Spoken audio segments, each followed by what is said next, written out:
Marysville Beckman High School to be exact. John Swisher along with Brian Huber and KMCH Sports intern Kyle Shapansky. We are in the start of this ball game, Class 2A District 7 semifinal. It's Monticello and MFL-MarMac tied at 4 here early on in this ball game. Got a couple baskets by both sides, and there was another one. Yeah, Monticello is just getting into the lane, being more aggressive right now, but MFL's coming up with a lot of energy. They're a dangerous team that can hit a lot of threes. That last basket was Mason Newhart. He has the only foul of the Panthers. Now here's a foul on MFL-MarMac. For MarMac, Austin Schulte and Cade Wunster has their baskets. For Monticello, it's Jared Easting having a basket, Mason Newhart, and also 2 free throws by Garrett Reynolds. His backside rebound on a missed shot by Monticello. And off and running, MFL-MarMac all the way up and in off the window. Good there by Tristan Cotman. What the heck just happened? They score another basket? Yes, it is. As Cotman, and then the last basket was by 21, a steal by Schulte, up and good, 8-6. Monticello not expecting that. Boy, caught us off guard as well. Inside Reynolds, right block, kicks it out. It's Monarch Easton, Monarch Newhart. And Reynolds, the 5 for Monticello. This 19-2 team ranked number 4 in 2A Easton. Another basket off the window that time, and good from the right side from the left-handed senior, Jared Easton. One of the seniors on this team. This shot, Monarch comes away with the board. And up top, here is Easton. 8-8, we're tied. The number 1 seed, Monticello. The number 5 seed, MFL-MarMac, who got the win over Albertette, the 4 seed, the other night. On Monday night here, other way around. MFL-MarMac, the 4 seed, Albertette, the 5 seed. This is a shot up and no good. But contact coming in. Derek Monarch is on the line to shoot 2. Both teams starting a man-to-man switch. Both teams are pretty aggressive with their man-to-man, but right now Clayton Ridge, or MFL, is doing a good job of sagging off at Easton. He's not an outside shooter. He doesn't look to shoot it. It's caused a little bit of problems, but Monticello with Reynolds in the middle is going to be tough to stop if they're going to stay man-to-man. They're sagging off and giving them that right hand with the left-hand player, so... As Clayton Ridge, we'll cover them later on tonight. We talked about them. Beckman hosting Clayton Ridge. Monarch nails the second free throw. 2 free throws there. Monarch, one of the athletic juniors, 9 juniors on this team for Coach Tim Lambert in his 16th year. Got his 200th victory this year over Iowa City, Regina back on January 17th. 205 and 149. And there's a basket up and good by number 25 that time, Tristan Cotman. MFL-MarMac came to play early here offensively. 10-10 against this 4th-ranked team in Class 2A, Monticello. Easton, no good. Out front, rebound. Newhart off the window and good. For the size advantage that he suffers from, he makes up for it with his work athleticism. He is a scrapper down low. Not your average post player, maybe at 6 foot. As inside, no good. Off the front of the rim, there's Newhart. Another rebound. As the Panthers come in with a 607 rebound, MFL-MarMac with 663. There's a runner in the lane. Up and good by Jared Easton again. His 3rd field goal tonight with 3 minutes to go. It's a 4-point Monticello lead. Here's a deep one from the Worthington area. Top of the key, that's no good. Off the front of the rim, rebounded by Easton. Up ahead come the Panthers. All the way in. Ivan, no good. Left hand, no good. With traffic there. Little contact. Monticello faithful wants something, nothing doing. Up top for a 3. And that is no good. Rattles around and rebounded underneath by Easton. 14-10. 2:40 to go here in this first quarter. The winner moves on to the district final on Tuesday night in Manchester against either Beckman or Clayton Ridge. Here's a backside board. Easton drove, couldn't get it to go, but what do you know? There's Newhart on the backside. Gets a basket. And now the veteran head coach, Eric Detburn, wants to talk things up. Coach Detburn wants to talk things over here with 2:26 to go in this first quarter. I was just going to say that the disadvantage of playing off of Easton is you give him a head of steam, and when you get him a head of steam going to the basket, he is nearly impossible to guard. And both times there, guy comes over to help a little bit, and Monticello was able to get on that backside rebound and be able to put it back up. And exactly. Once you help off Easton, that gives up the backside board. Garrett Reynolds, that's what he's known for. That's what he's been living off of all year. Getting the backside board and put it back in. 2:26 to go here in this first quarter. John, Brian, and Kyle back with you here from Beckman High School. In Dyersville, MFL-MarMac down by 6 here. Panthers with the 16-10 lead. There's a shot right corner, no good. Tapped around and controlled by Monticello. Now Easton will bring it up, going right to left. Nice cut by Monticello. Garrick off the window and good. Scores on the left side. Nice assist by Jared Easton. And the Panthers now are starting to roll. As Matt Monticello, the junior, with his first basket of the ball game. As there's a shot inside, no good. Rebound on the backside by McDonald. Tyler McDonald, a new face to Monticello this year, transferred in the fall. He is a junior. Came from Boone. Yeah, yes. Along with his sister who played on the varsity as a freshman. Couple of good transfers. Absolutely. Great pipeline natives of Monticello. Yep. Left side. Here's Monticello up top with it. Matt will dribble. Now hand off to Easton. Here's a handoff to Ivan. Kicks it out. Here's all the way in off the window with McDonald. He saw an opening. Had a defender behind him. McDonald puts it up his first basket of the night. And it's a 10-point Monticello lead, 20-10. Here's a three. Right side. No good. Too hard off the back of the iron. And Monticello with the rebound. Up ahead to McDonald. McDonald stops. Jump stop. No good. Is it too long? But Renich on the backside. Off the window. And good. Garrett Renich. Great backside rebound. That's his first bucket of the night. Now MFL-MarMac, 50 seconds on the clock here in quarter one, 22-10. Going left to right, the Bulldogs. Right side now back up on top. Easton guarding the ball handler and Schulte. Now a 15-footer, no good. Right side, the backside board. Nobody there to block him out. Came all the way around the corner there. And Briar Ruff, the 6'1 sophomore, has his first basket of the ball game. 20 seconds to go here in this first quarter. It's 22-12 in favor of the Panthers. Yeah, don't forget the Panthers haven't played in, 13 days or something like that. It's a long way off. MFL-MarMac is playing the other night on Monday night. Monticello's last game, February 3rd at Mid-Prairie. A 33-point win against Mid-Prairie. Coach Lambert and company were not able to get a scrimmage. And there is, the bank is closed right now. Anyway, the bank window not open on this Thursday night as Ivan can't get it to go off the right side with the 25-footer that time. That's where our first quarter ends. 22-12, Monticello with the 10-point lead. We're back after this from KMCH Sports. At Community Savings Bank, it's simple. Simply Free Checking comes with free debit cards, free online banking with bill pay, free mobile money, and free thank you gifts. Find out more about Simply Free Checking at one of our 7 locations or online at csbiowa.com. Community Savings Bank. Member FDIC. Animal Health Clinic wishes all area athletes in tournament action the best of luck. Dr. Virgil Borick with the Animal Health Clinic in Dyersville has been serving the area since 1982, tending to the health needs of animals large and small. Animal Health Clinic, 1657 15th Avenue Southeast in Dyersville, open Monday through Friday, 7:30 until 5, Saturday, 7:30 until noon, or call them at 563-875-6083 to schedule an appointment. Along with in-studio producer Darby Washington, John Swisher, Brian Hibbert. Kyle Shapansky back with you on KMCH.com here tonight. High school wrestling coverage plus 1A style on Mix 94.7 at KMCH.com. Glad to have you listening in here on this Thursday night. 2 games tonight. Monticello featured team, of course, our area team in game 1, Beckman in game 2. As the Panthers taking on MFL-MarMac, Cotman gets another basket, his third of the game to start this quarter. As MFL-MarMac had the ball to start the second quarter, 22-14 now. Panthers with the lead, the number 14 in Class 2A. Trying to get to the state tournament. They've not been there as a boys basketball program since 1960 when they finished in 4th place. Up top is Easton. Easton drives in, contact first on the floor. It'll be baseline inbounds underneath for the Panthers. Yeah, really giving him that jump shot. He just won't take it. He feels he can get to the rim every time. He's successful so far. Yeah, when they play off him, he just gets ahead of steam, and it's tough to guard. Up top. But I don't know if he got up on him. It wouldn't be any easier, I don't think. There's McDonald with it now, 7-10 and counting here.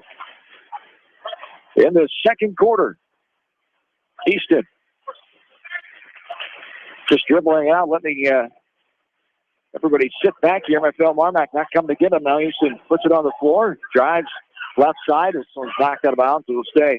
Monticello basketball as Monadnock had it knocked away from him. Derek will come back in now. Derek Monadnock back in for Tyler McDonald. 22-14, 6:55 to go in quarter number 2. Battle of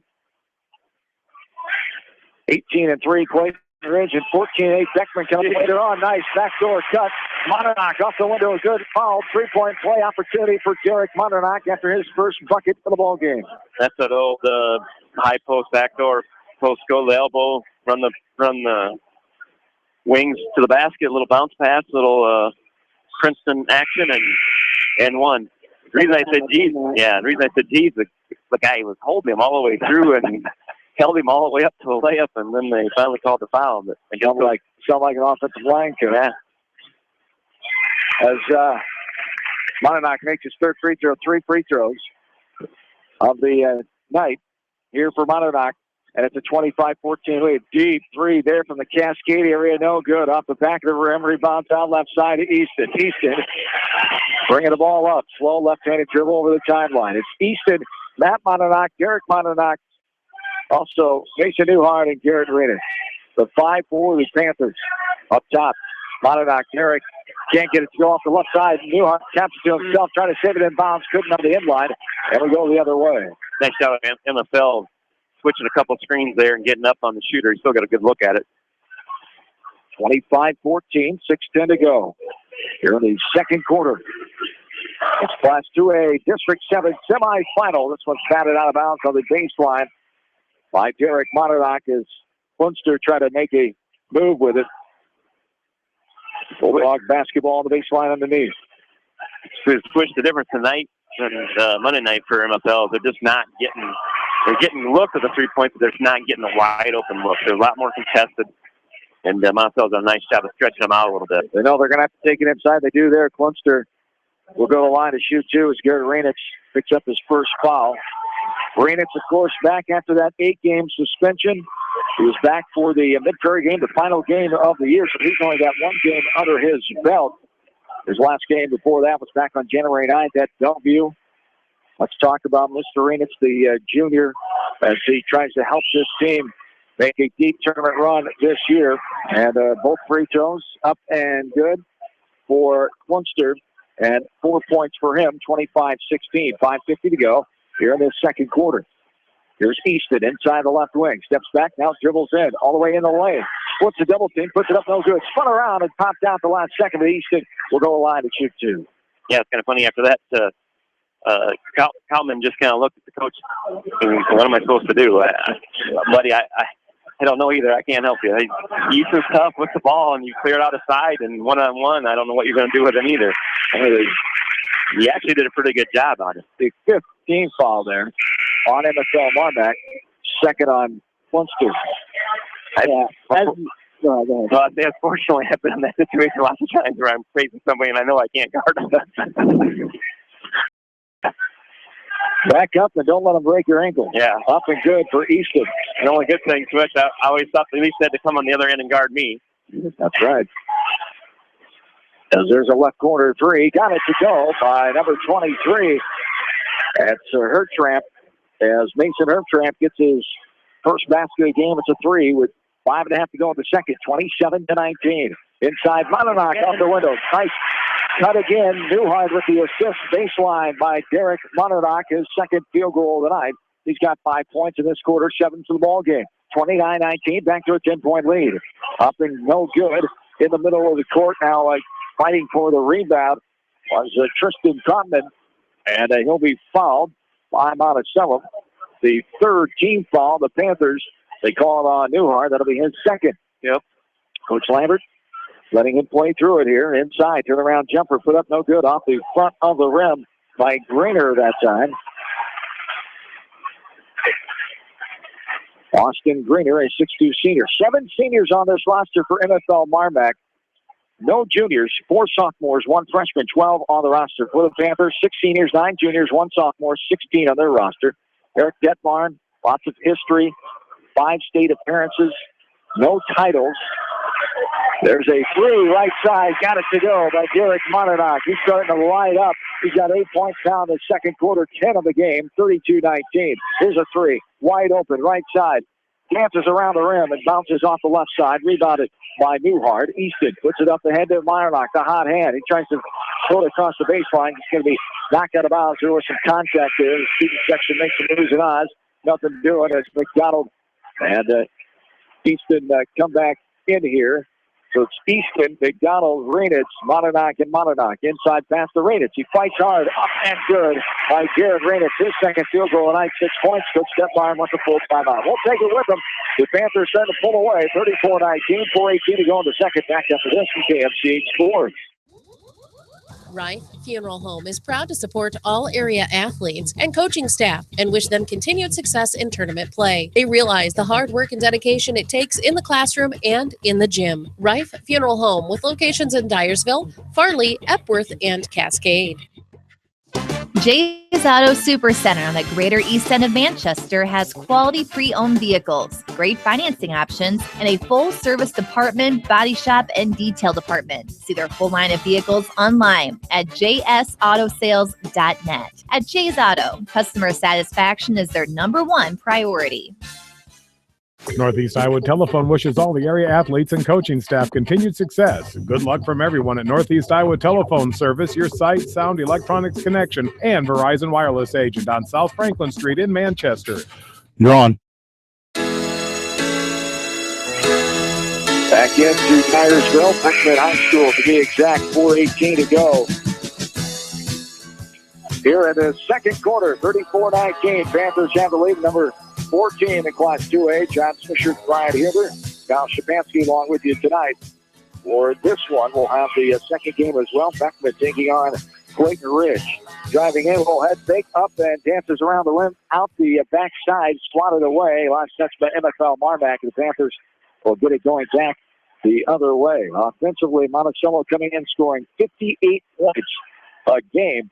The 24 from that so far. MFL-MarMac 62 points a game coming in. So Panthers have showed their force offensively, just done a lot of nice things. And the athleticism is showing here early on in this one. 34-19, 3.5 to go. MFL switched to 2-3 zone. I was kind of wondering if they would. They just have a tough time to match up. Jeff Bond, a veteran coach in his 27th season of coach. Of course, Coach Ray LaFrance, a former Kansas player, played at MFL-MarMac back in the mid-90s. There's a 3-0 good by Monadnock off the back of the rim, now all the way in, put up. As Monadnock tried to take the charge, nothing doing. Incidental contact call, McDonald off and running all the way in. Pass off the Rainitz, off the window into a beautiful, unselfish pass by McDonald. And Rainitz gets the basket to go. His third field goal of the night. He's got 8 points. But McDonald lacked some quickness. He gained some strength. He got right through there and stayed strong with it and dumped it off. Right corner three, no good. Air ball off the backside. Monadnock with the rebound. Here's Rainitz all the way in. Contact there. They call the contact as Rainitz banged into a post player down low. He'll go on the line just to give him 2 shots here. They already give him 2. The baseline official went in front and let it go. It was a sideline trail official on the far side who made the call. As they call it on Ruff. Yeah, I think he called him kind of pushed him from behind. I think that was. Wow. There's a lot of contact in front of him. Yeah, I know it. No good on the free throw by Rainitz. One more coming. How you like Schulte 21 for MFL? Those wristbands on the wrist? Something to do. Yeah, it's kind of the old throwback style. Yeah, I was going to say. Who used to do that? Patrick Ewing for one. I was thinking more of Indiana Pacers. Reggie Miller. Yeah. Yes. Rainitz gets the second one to trickle on in. 37-19. 2:40 to go. I like it. It's a nice touch. Something different. And it's not a tattoo or a dyeing the hair or anything like that. Up and good. Off the window. By that time, Hertramp again, his second field goal of the night. Mason Hertramp, fourth leading scorer with 7 points a ball game. Matt Monadnock leads away from Monticello with 13 points tonight. Derek Monadnock is there with 10. Okay, Rainitz is 16. So this team with 4 kids in double-digit average in column. As tonight is being led by Derek Monadnock. Right side, now driving in. McDonald has it knocked away, but right to Easton on the left elbow. 2 minutes to go here in this first half.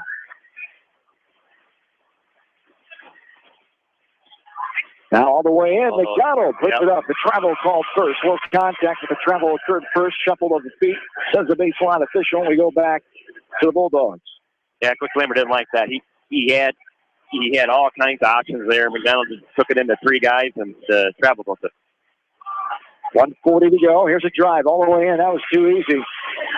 Topman saw an opening. Greenance went for the block at the last second, but up and good. 37-23. 1.5 to go here in their second quarter. The MFL-MarMac team is never going to give up. They're dangerous from beyond the 3-point line, so Nani's got to get this lead a little bit bigger. Right side, McDonald, baseline. Greenance finds Myrock in the middle. He goes up strong. No good, but he goes the line to shoot 2. Derek Monadon on the line. He's been there twice. 3 for 3 so far in this game. He's got 10 points on the night, leading the way with Renitz having 9 and the Easton at 8. Derek Monadon, the outstanding junior.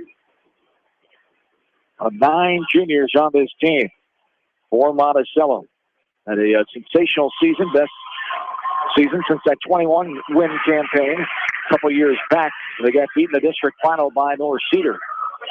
It's only 2 ever state appearances, 1959 and 1960. MFL-MarMac's been there 5 times. There's a shot no good off the left side of the rim. The 3 for the right wing by Hertramp. Bringing up Easton now. Under a minute to go. 39-23 here in the second quarter. MFL looks like they're going to content with holding for 1 shot here to end the half. They try to take care of the basketball and get the last shot to end these first 2 quarters. Left side is Monadnock. Inside the timeline, this is Easton. A dangerous skip pass, but able to get there was Iden.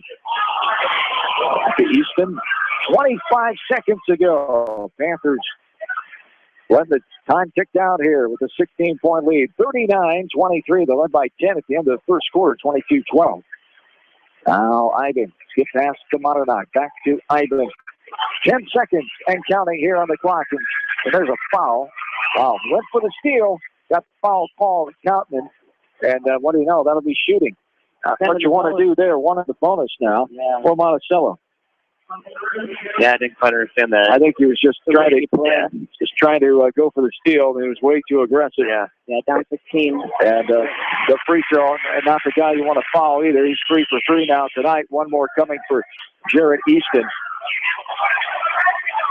Season-wise, he must have knew 54% free throw shooter coming in, but he's 4 for 4, 100% tonight, and tonight is what matters. 41-23, 5 seconds to go here in the first half.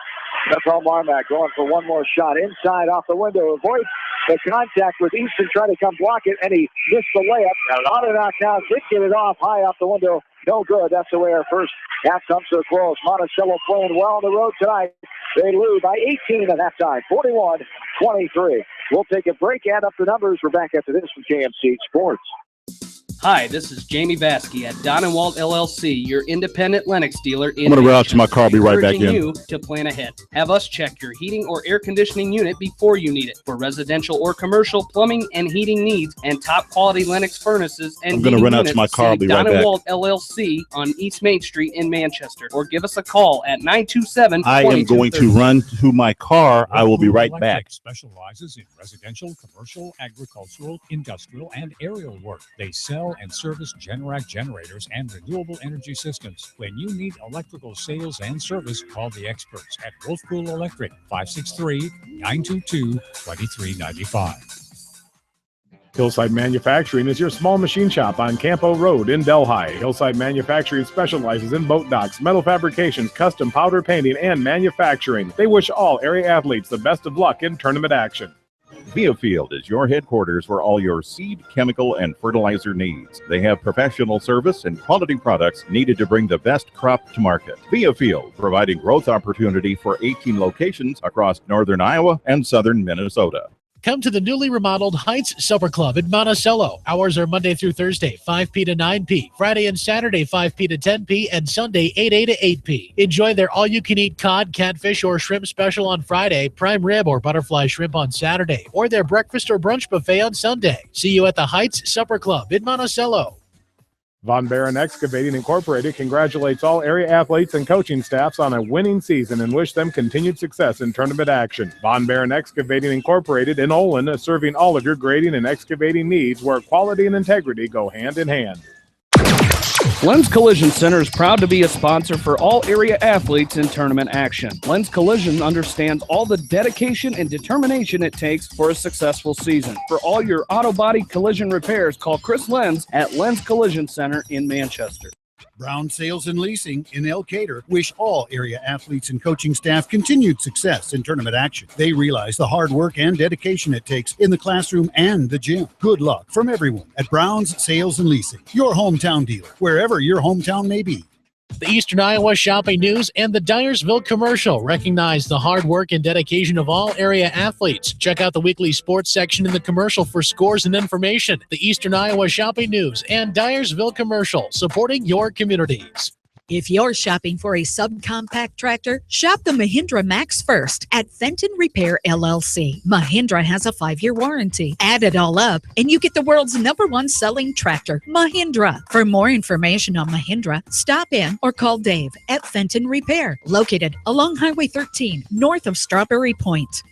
Beaton Bender Manufacturing Incorporated is a family-owned and operated business that has been a worldwide supplier of hydraulic shears and press brakes since 1972. Beaton Bender Manufacturing in Coggin is proud to support all area athletes and coaching staff.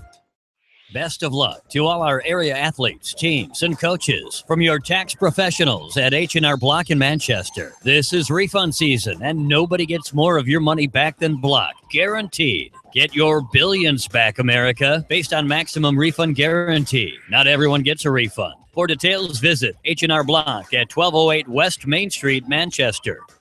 Whatever your favorite sport, we know you will join Parrott Insurance and Grinnell Mutual in supporting all of our local athletes. Parrott Insurance is proud to be part of this community and looks forward to catching all of the sports action this year. If you want a strong insurance team working for you, call Parrott Insurance today for a quote from Grinnell Mutual and experience our policy of working together. Krogman Construction is your local building expert. They'd like to congratulate all area athletes and coaching staff on a successful season and wish them continued success in tournament action. For all of your building needs, Krogman Construction in Manchester. For fan food, not fast food, visit your after-the-game headquarters, Manchester Dairy Queen. It's quick, it's easy, your family will love it. Manchester Dairy Queen.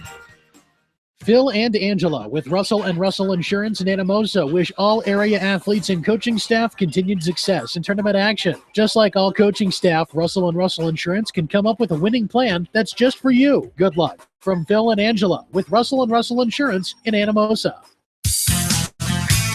I'm ready when you're ready. It's no secret. Do you want it after this commercial? Fairway in Manchester for their famous meats, but as you dash back to the counter to pick up your USDA choice ribeyes, don't be surprised if you find yourself lingering among the delicious fruits and vegetables in the produce department. Shop Fairway in Manchester for low prices and all your grocery needs. Heiberger Insurance in Epworth 20 and seconds. Heritage Mutual Insurance handle a variety of insurance products serving Dubuque and surrounding eastern Iowa counties. Working together with neighbors and helping neighbors remain their focus. You can rely on Heiberger Insurance of Epworth and Heritage Mutual for all of your property and liability insurance needs. Proud supporters of the Western Dubuque Bobcats. And welcome back into Beckman High School here in Dyersville. John Swisher, Brad Huber, and Kyle Shapansky back with you here from Beckman High School as take a look at some of the numbers in this game individually for Monticello. 12 points for Derek Monadnock, 10 for Jared Easton. Also 9 points for Garrett Renitz, 6 for Mason Newhart, 2 for Matt Monadnock, 2 for Tyler McDonald, 6 in the column for the Panthers. 4 MFL-MarMac, led by Tristan Kottman with 8, 4 points apiece for Austin Schulte and Mason Hertramp. Also 2 points for Brian Rupp. Kate Kunster has 4 as well for the Bulldogs at MFL-MarMac. Did you take a look at some of these numbers here, Kyle? What's your stat sheet showing you? MFL has 40% on field goals, so that's not bad, but 11% from three-point line, that's when they're really dangerous. So MFL, if they want to get back in this game, they're going to start hitting the three-point line. And they got to get more, they got to get in the lane more as well. They only have 2 free throw attempts. We made both of them, so you got to attack more, got to drive and kick, hit threes, do what they do. As far as Monty, they're 57% from the field, 33% from three-point line, and 92% from the line. So Monty's doing everything right now. Go ahead, Brian. What are you seeing here in this first half? Yeah, the same thing. The key is tonight, MFL hasn't made their three. Again, MFL has done a good job of pushing them off the three-point line a couple feet, contesting the shot, and they've done a good job guarding man-to-man. So when they have driven, they haven't had to come help with a lot of people and get the open shot. Here late, MFL is doing a lot better job of actually getting in our lane, jumping it, kicking it out, and getting some good looks. Again, MFL is nice and long. They come running at you. It makes it a little tougher to get those shots to fall.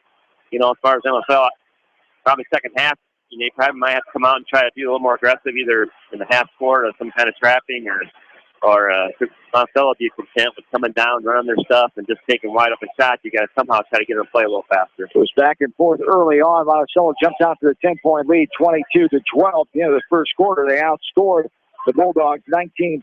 In that second quarter, 41-23 is our halftime score. We'll take another quick break. Be right back. Get you ready for the second half after this from KMC Sports. Kendrick Forest Products in Edgewood is ready to purchase your standing timber and can meet any mulch and lumber needs. A division of Kendrick Forest Products, Forever Cabinet, offers a one-of-a-kind cabinet design experience and can customize your cabinetry with an array of door and finish combinations. Call for a free design consultation and visit forevercabinets.com.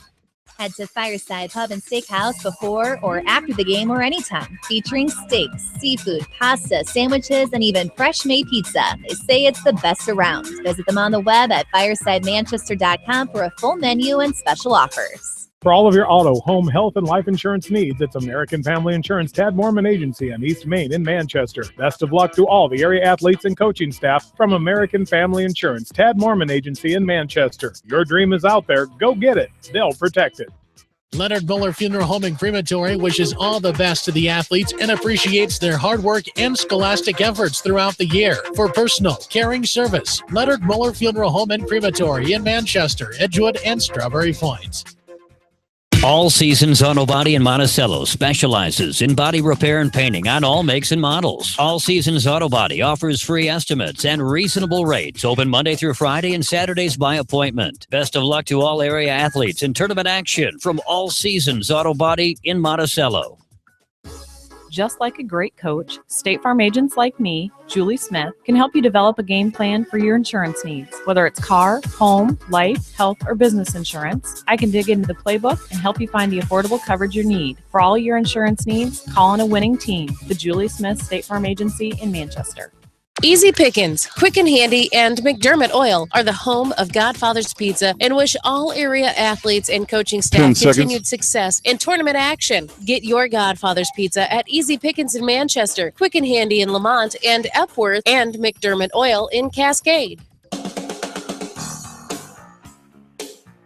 Welcome back in to Beckman High School in Dyersville. John Swisher, Brian Hilder, Kyle Shapatsky. Glad to have you along for this one here tonight as Monticello has flexed their muscles. The number 14 in 2A as they're leading now 41-23.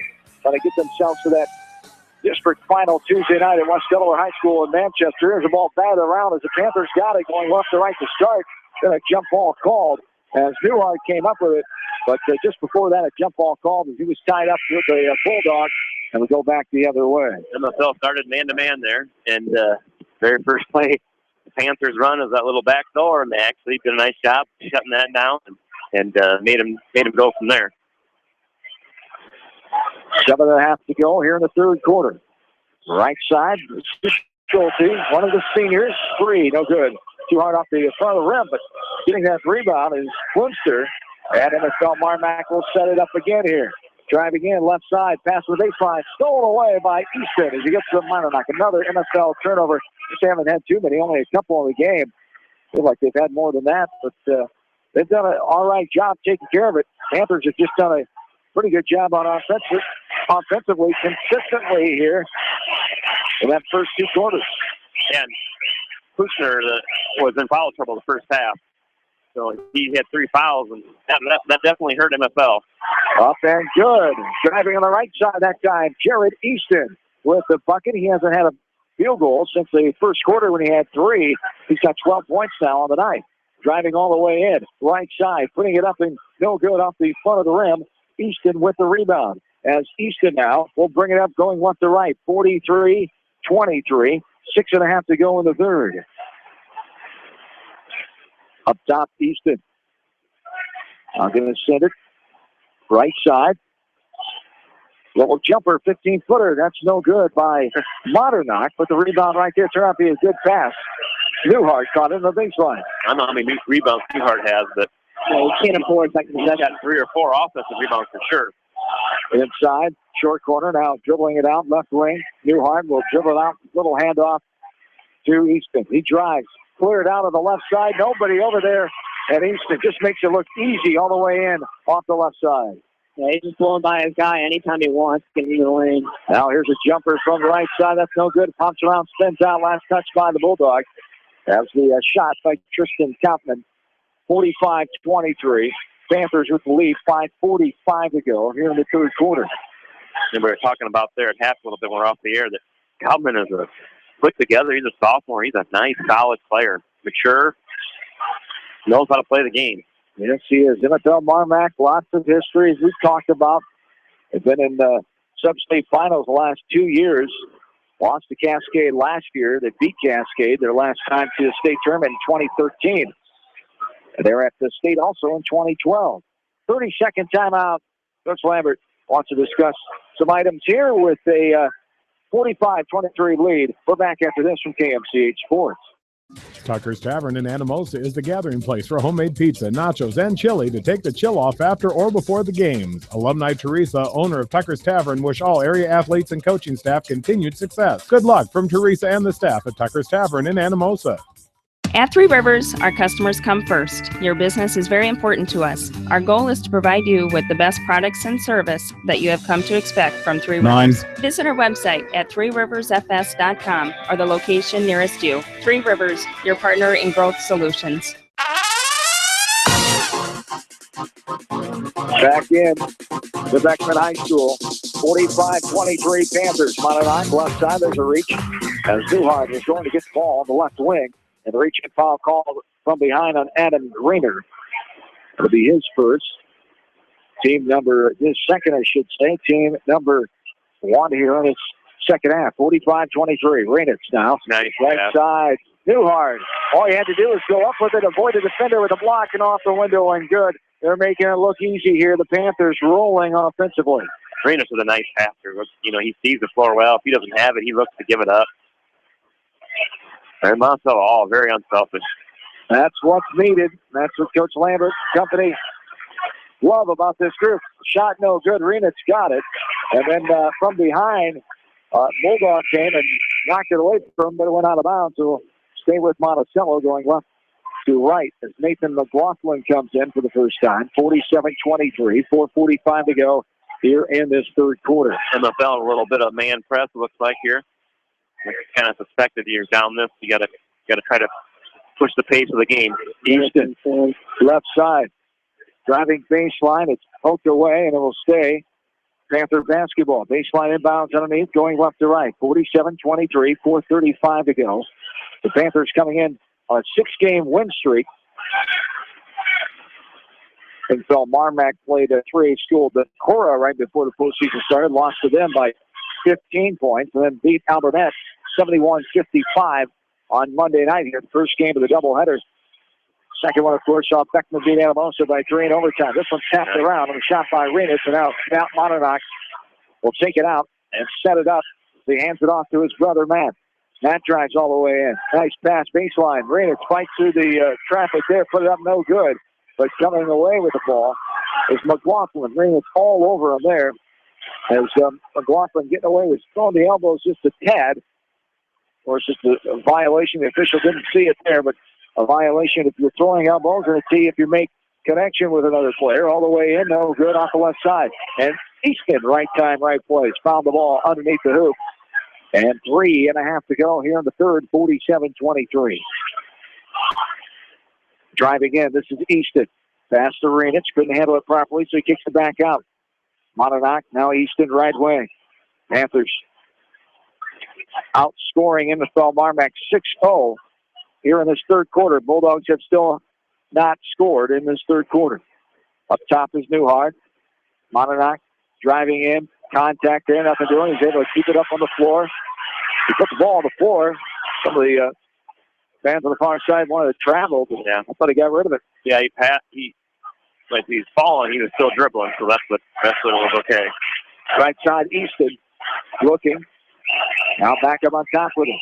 Driving in. Getting to Renich. Renich pulls his way in there off the window. And good. Jared Renich plays so valuable to this team, the post player. Aggressive and able to get another basket for himself. His fourth on the night. It's 49-23.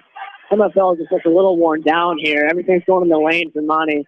Nothing they can do. This one's blocked away. McLaughlin had it blocked by Renich. But MFL-MarMac coming up with it on the baseline. Got a bad angle right underneath the hoop off the corner of the backboard.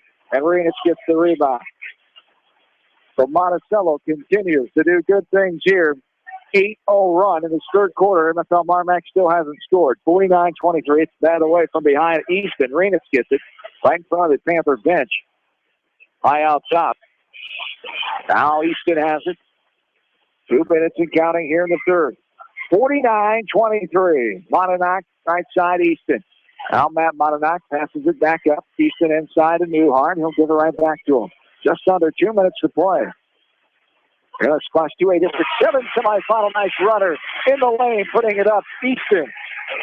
And Jared Easton gets his 6th basket of the night. Here we have contact on the other end as MFL-MarMac will go line here in the form of Kaufman.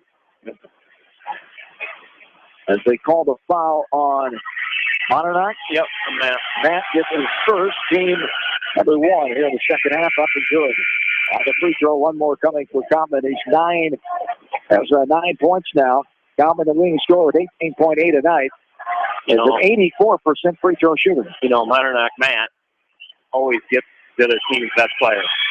Every night as long as he's not a big post player, that's his assignment. He goes out there and always does a solid job. That's why he's tonight's guarding Kaufman. Great defensive player and also the leading scorer, the second leading scorer for the Panthers with 13.1 night behind Renich for 16. Speaking of Renich on the baseline, he could slam it down. He would have there. A little finger touch at the tip of the rim. Able to put it in. Renich on the other side. Answering is MFL-MarMac. Is able to put it up and over.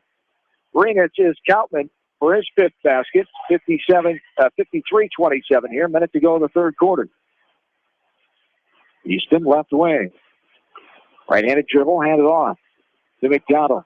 McDonald, twin the legs dribble, looking right side. Hands off to Easton. With 50 seconds and counting here in the third quarter. Commanding lead here for the Panthers on the road.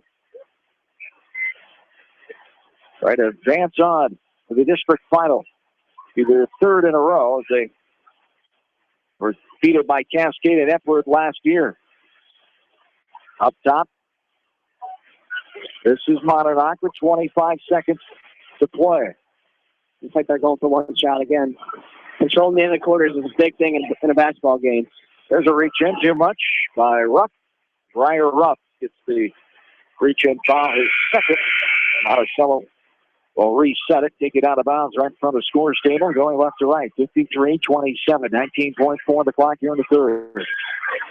MFL has a lot of fouls to give, so if I'm them, I let the clock run down and then foul. They have 5 fouls to give, so. As Monadnock going in left to right. 53-27. And they're ready to foul right now. Looks like they're not going to, though. I think you let this play out here at the end of the quarter.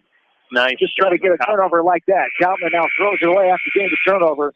But they did the main goal there. Panthers couldn't score at the end of the quarter, but they have a thumping lead here. 53-27. We go to the fourth. This is Monticello area boys basketball from KMCH Sports. Monticello Sports is your retail sporting goods store. They carry shoes, uniforms, and equipment and do specialty screening for all area schools. Monticello Sports is your specialty sporting goods shop in Monticello. Good luck to all area teams in tournament action from Monticello Sports. Citizen State Bank, your locally owned, community-minded, and customer-oriented bank, is here to serve you. Choose one of their 7 convenient locations in Winthrop, Monticello, Manchester, Ryan, Strawberry Point, Hopkinton, and Nubiana. Citizen State Bank, community banking with people you know, member FDIC. East Buchanan Telephone Co-op in Winthrop are proud to support the East Buchanan athletes and all area athletes and wish them continued success. East Buchanan Telephone Co-op, your total communication source in Winthrop. Call 319-935-3011. The City of Manchester would like to wish all area athletes, teams, and coaches the best of luck in tournament play. The City of Manchester appreciates all of the hard work and dedication put forth in the gym and in the classroom. Good luck from all of the employees, elected officials, and Mayor Milt, all of Manchester. Welcome back in. A nice drive by Monadnock. Panthers got the ball going left to right to start the fourth quarter. No good. And MFL-MarMac coming back with a 53-27. As the lead here for the Panthers, left corner three, no, a short air ball and retrieved by Reddit. Easton now will bring it up. 7.5 to go in the fourth quarter. Easton drives, gives it to Renitz. He lost on the floor, puts it up. Plenty of contact there with 3. Jersey's right around Renitz, and they'll go to the line to shoot 2. Monticello just looking now to spread the floor, run a little bit of read-react. Kind of 4 men out, let kind of Renitz run the baseline and try to draw and then kick. Then he got and Munster as rattles around a flop shot down for Renitz. He'll have one more. His third time to the free throw line. He's 4 of 5 tonight with 1 remaining. 54-27, 7:24 to go here in the fourth quarter. Renitz, second one was up and no good. Pops out. Hard off the back of the rim, rebounded by MFL-MarMac. Now a hard dribble, lost by Monadnock. Matt will hold up and wait for others to come help. Easton now get it up top, 54-27. Driving in, Monadnock. Nice assist. Renitz cutting from the right short corner, off the window and good. Just making it look so easy tonight, this talented Monticello team. We've beaten some quality other 2A teams this year. First, the win over Iowa City, Regina. Win number 200 in the career of Tim Lambert. Back on that Saturday, January 17th. Here's a 3, right side, up and good by Austin Schulte. His first bucket since early in the first quarter. As only the second 3 of the night by MFL-MarMac. It's now a 26-point advantage, 56-30. 6.5 to go here in the game. Renitz misses one inside, gets his own rebound, puts it up and is fouled, hit from behind. And Renitz, another bucket as he goes back to the line. An old-fashioned 3-point play opportunity now. Monticello's running 2 different things. They're running that dribble weave and let Renitz just kind of float in the baseline. And if they can turn the corner, they turn the corner and attack. Otherwise, they're running 4 out. And they're just looking to do the same thing. And MFL has no choice to really come out and get them. The free throw is up and good, so 3-point play for Renitz. He has himself 19 points now. He's taking over the lead in the scoring column. 16 for Easton, 12 for Derek Monadnock. Newhart has 8, and Matt Monadnock 2. Driving right side, now a right wing 3. No good off the left side. Rebound McDonald. Pinballed around, now controlled by Monadnock. Bringing up ahead, Easton. And numbers 2-on-1. Nice pass ahead. Monadnock off the window and good. That's Matt. Monadnock, his second field goal of the night.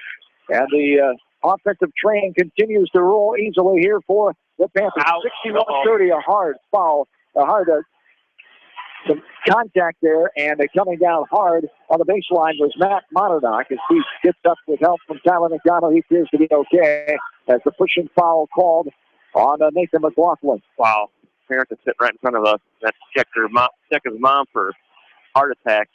Matt Monadnock went up, and that looked kind of ugly. He kind of got his leg caught underneath there. I hate to see that. Yeah, scary thing. It wasn't a dirty play by any means. This kid was being aggressive and kind of got caught underneath him. Sure, scary thing when you're sitting and watching that, but the young man is okay. The fine athletic junior as McDonald inside on the floor, able to toss it out Yep. And he's able to get out of there, but Coach Lambert taking a timeout anyway. 30-second timeout for the Panthers. We'll step away quickly. Back after this from KMCH Sports. This is Jamie Vaskey, the voice of the West Delaware Hawks, and I've had the chance to review the Good Neighbor Society's playbook, and I got to tell you, they are friends in your neighborhood, designing plays to get you home fast. If you need help getting back in the game, contact the Good Neighbor Society Rehab to Home team at 563-927-3907. Wapsie Valley Creamery in Independence has over 100 years of experience. Wapsie Valley Creamery is a family-owned business dedicated to serving eastern Iowa farmers. Good luck to all the area athletes from Wapsie Valley Creamery in Independence and Reload Station in Epworth, partners in excellence. Back in, and there's a hard moving screen going to be called. A little push through the screen on Easton. And we go the other way. Hard foul there. After a previous one, Coach Todd Lambert will go out and wipe up some perspiration with a towel from the bench. Todd Lambert, assistant coach for his brother Tim. Kurt Talkie, longtime varsity boys coach at Monticello, and has been the assistant coach for quite some time now after Tim took over the program in 1999. 61-30, 5:15 to go here in the fourth. Monticello trying to advance on to Tuesday night. No good on the three. Popped out front, rebounded by Monadnock. And here come the Panthers with Easton, Monadnock, McDonald, and Newhart are the 5 on the floor. Here's a nice back cut again. Up and no good. Monadnock with the left-handed layup. It rolls out the backside, but he'll go line to shoot two as he was contacted on the arm by a Bulldog defensive player. And that's called on number 41, Nathan McLaughlin, his third. More of that read and react. When he dribbled at him, the defense turned his back, and he did a nice little back cut, nice bounce pass. Monadnock up and good. Nothing but nylon there for Matt Monadnock. That's his first time to the line tonight for Monadnock, the second best free throw shooter on the team, right behind his brother Derek. Matt shoots 81% from the line. And the second one. Good. Nothing but net again. 6 points on the night. Slow offensively, but the defensive player and the other kids are stepping up for Monticello. They haven't needed Matt's offense here tonight. 2 shots there as a pushing foul call on Jesse Ivins, who just checked into the game. To be his first, and to the line will be McLaughlin. Quick moving game. We got started at 6:29, not even an hour old yet, and 4:50 to go here in the fourth quarter. Yeah. Free throw is up and good. The second one is as well for McLaughlin. 2 free throws there, 63-32. Here's Easton now. They'll bring it up. Kaufman supplying some pressure on him. He got the half court. Easton behind his back dribble, left side. Now on top. See a lot of this here for the next few minutes. Monticello just playing keep away. Monadnock almost lost that game for a second. Kaufman got a fingertip on, but Panthers able to get it back. And Easton reset the offense here. Easton, between the legs dribble. That creates something here, goes all the way in. We'll hand off to Newhart. Now he just dribbles it out. And Monadnock will set it up. 4 minutes to go here in the game. 63-32. A 31-point victory all the way in. Easton up, no good. Short on the left side, rebounded. Oh, that's a tough foul. Yes, it is. There was a little contact there. The official thought Schulte shuffled the feet, and they keep it with Monticello, which he did, but I think it might have been because of the contact. That's one of those no calls, maybe. But the official decided to call the travel. Tough one as Monadnock now gets it to Easton. They extend it high left wing. 3:50 to go here in the ball game. It's Monticello. It's to advance on. Not sure what that is, but it's not legal. You can't have any artificial noisemakers unless the train's coming through in the hallway. 63-32. 3.5 to go here in the fourth. As Easton has it up top. He's guarded by McLaughlin. Now right side, McDonald. McDonald now will drive in, little contact. Throws it to the baseline. Newhart taps it back in. Panthers just continue to throw the ball around here. Take time off the clock. Monticello has 4 ball handlers on the floor right now, so they can play keep away for pretty much as long as they need. And Coach Lambert just wants to a substitution timeout here, and Coach Detbarn agrees. He's going to get some of his subs in here with 3:13 to go. The Panthers have this one in hold, 63-32. Classic move there. Both coaches, both respected coaches, have been around for a while. They know each other, and getting some other players in here as they know this one's not in doubt.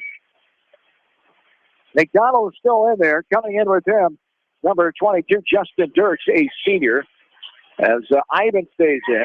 Also in is number 52, Elliot Eastburn, a senior. Number 10, Alan Lambert, a senior. As Eastburn all the way in, puts it up too hard, high off the window. Number 11 for MFL-MarMac, getting that ball, DJ Ammons, a 6'1 senior. Up top with it is Schulte. Started by McDonald, now all the way in, off the back of the rim, and falls on down. Number 33, another shot for MFL-MarMac, Todd Walzer. Walzer is a 6'2 senior. And then we had a foul called, a reach-in foul. MFL-MarMac will be shooting one and the bonus here. Here's Monticello. Coach Detbarn has pretty much all the seniors on the floor right now, senior reserves for sure. The 7 seniors on this roster. McDonald on the line to shoot. Up to no good, too strong off the back of the rim. As MFL-MarMac has 2 minutes to go, 63-34. Up top, driving around the corner, is Liam Ruff, the 6'1 senior. Here's a right wing three. Got it to go by DJ Ammons. The 3rd three of the game. Good looking shot. Yeah. Not bad at all by Ruff, the senior.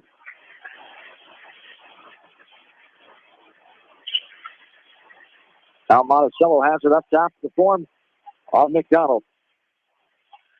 63-37, 1:40 to go here in this contest. Driving in McDonald.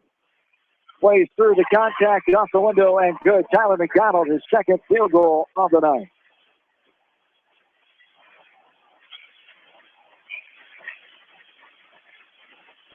Up top here, now inside, losing it on the baseline just off the fingertips of McLaughlin.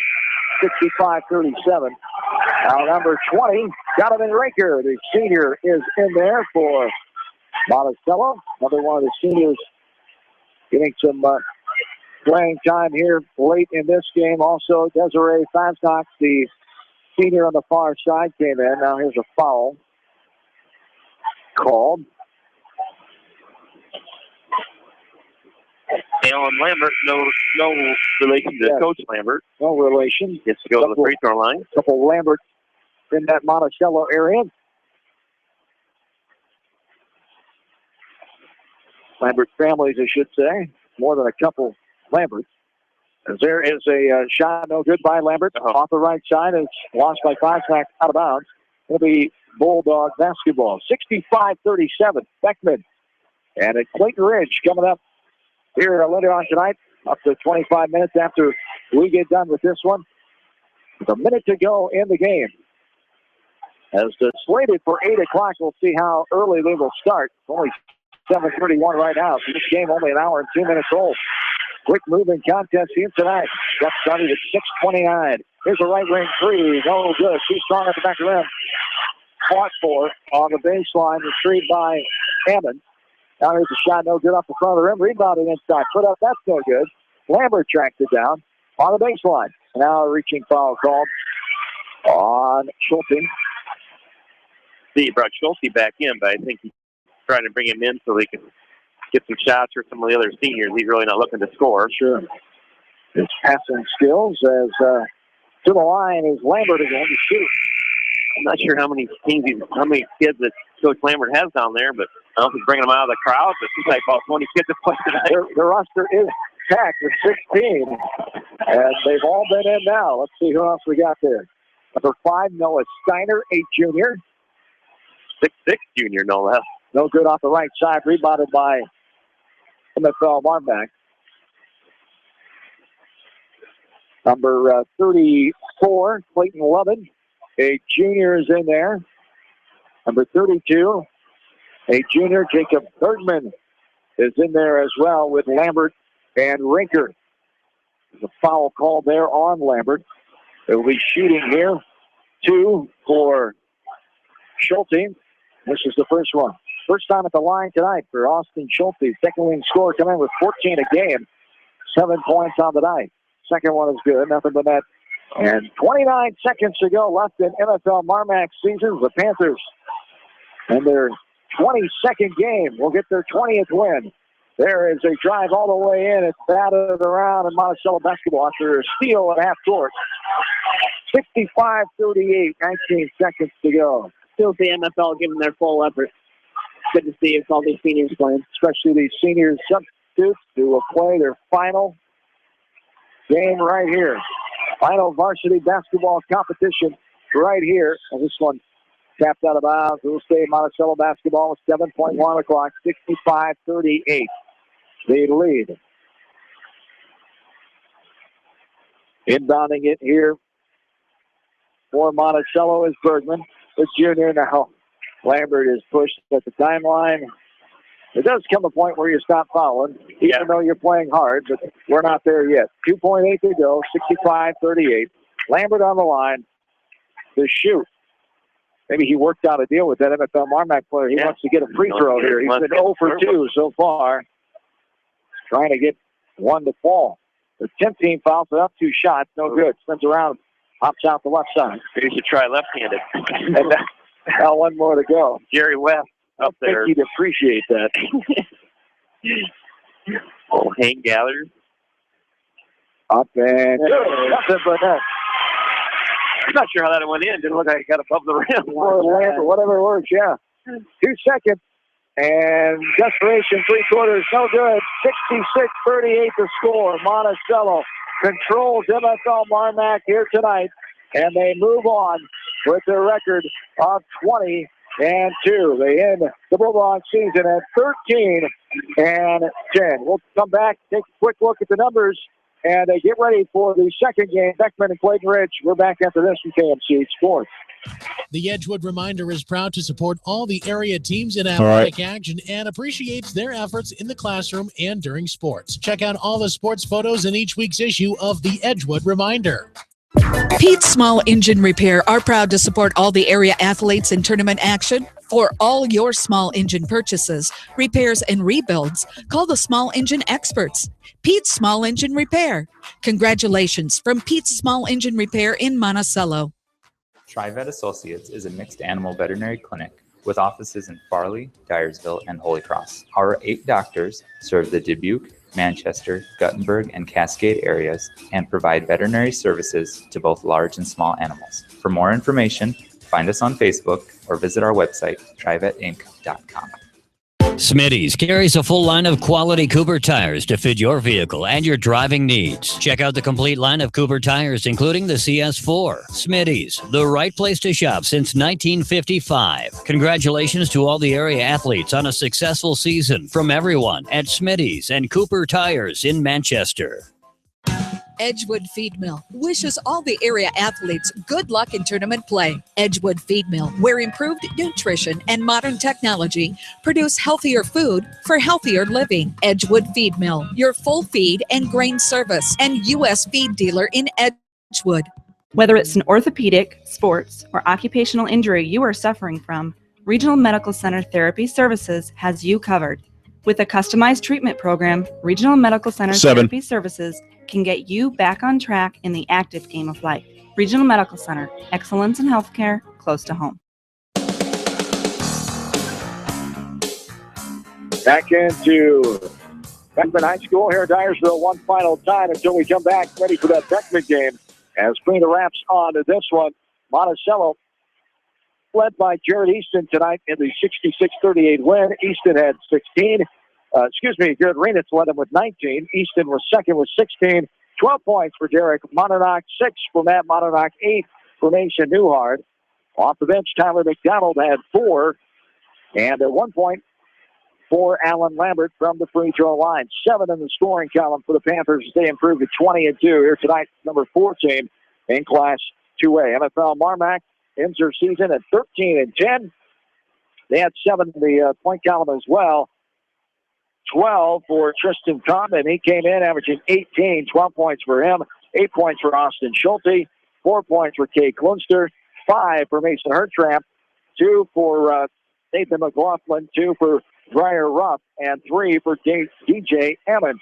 The Panthers controlled most of this game. It was back and forth early on. It was tight the first, almost over the halfway mark of the first quarter. The Panthers started to pull away up by 10 at the end of quarter 1, 22-12, and then they just continued to roll on with their offense tonight. Everything was clicking.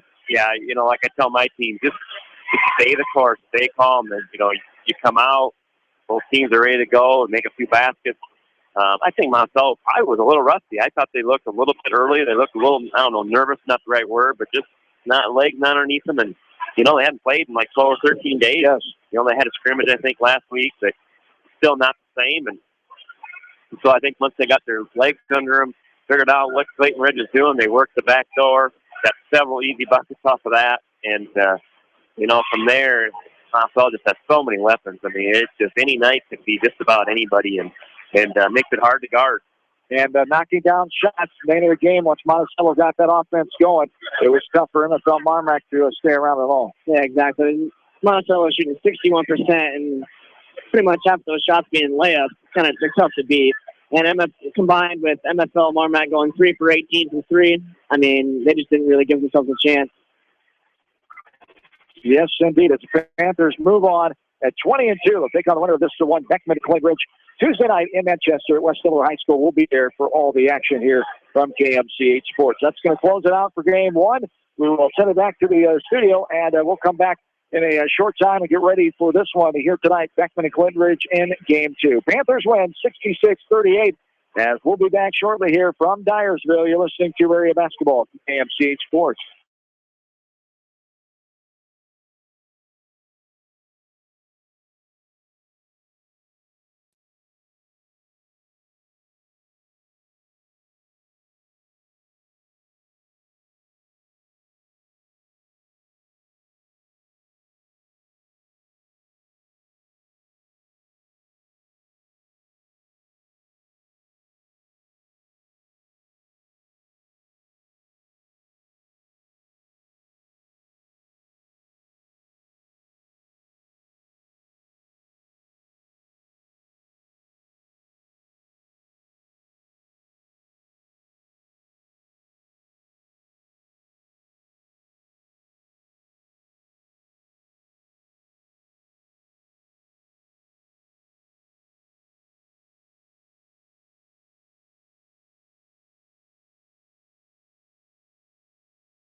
Swish. Swish. Swish.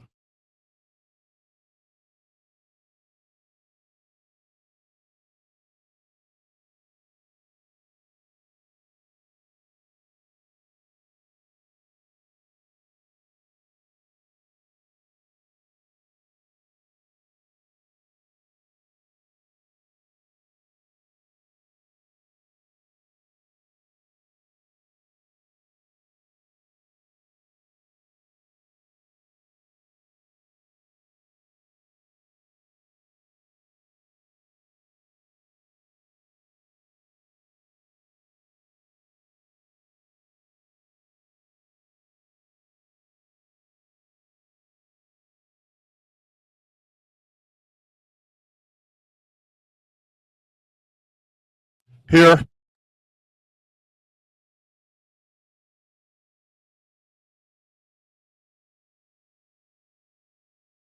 All right, let me play some butt music. There's Austin and You got it. along with that studio producer Darby Washington, John Swisher, Brian Huber, Kyle Shapansky back with you for the second contest here tonight of this Class 2A District 7 semifinal doubleheader from Beckman High School. It's Beckman at 14-8 against Clayton Ridge. The Eagles 18-3 out of the Upper Iowa Conference, good for second place. Beckman 7-7, a four-way tie for third place out of the WMAC East Division. These two teams get ready to meet for the second time this season. Beckman won the first meeting way back on December 6th, a Saturday night. They handled Clayton Ridge in the end of the game. It was a 2-point game at halftime. Beckman was up and then ended out to be a 30-point game. Beckman rolled 85-55. That was game 3 of the season. A lot has changed from now and then, Brian Huber, with it always does. Since then, Sage Myers has had an up-and-down season, has had health issues with that ankle. He's rolled his ankle 3 times now, but he's been back, been playing well of late. Beckman with that huge win over Anamosa on Monday night by the score of 70-67 in overtime. That tough first-round matchup where two good teams got 10 together, and Beckman prevailed here at home. And they're coming back here, trying to get back to the state tournament for the first time since 2007. Yeah, the one thing I would be a little worried about, Dan Corey's, a great coach, and I'm sure he's talked about this, but just a letdown. They had a tough game against a good Anamosa team in the first round. Now the kids all take a deep breath. They played Clayton Ridge. They handled them the second half.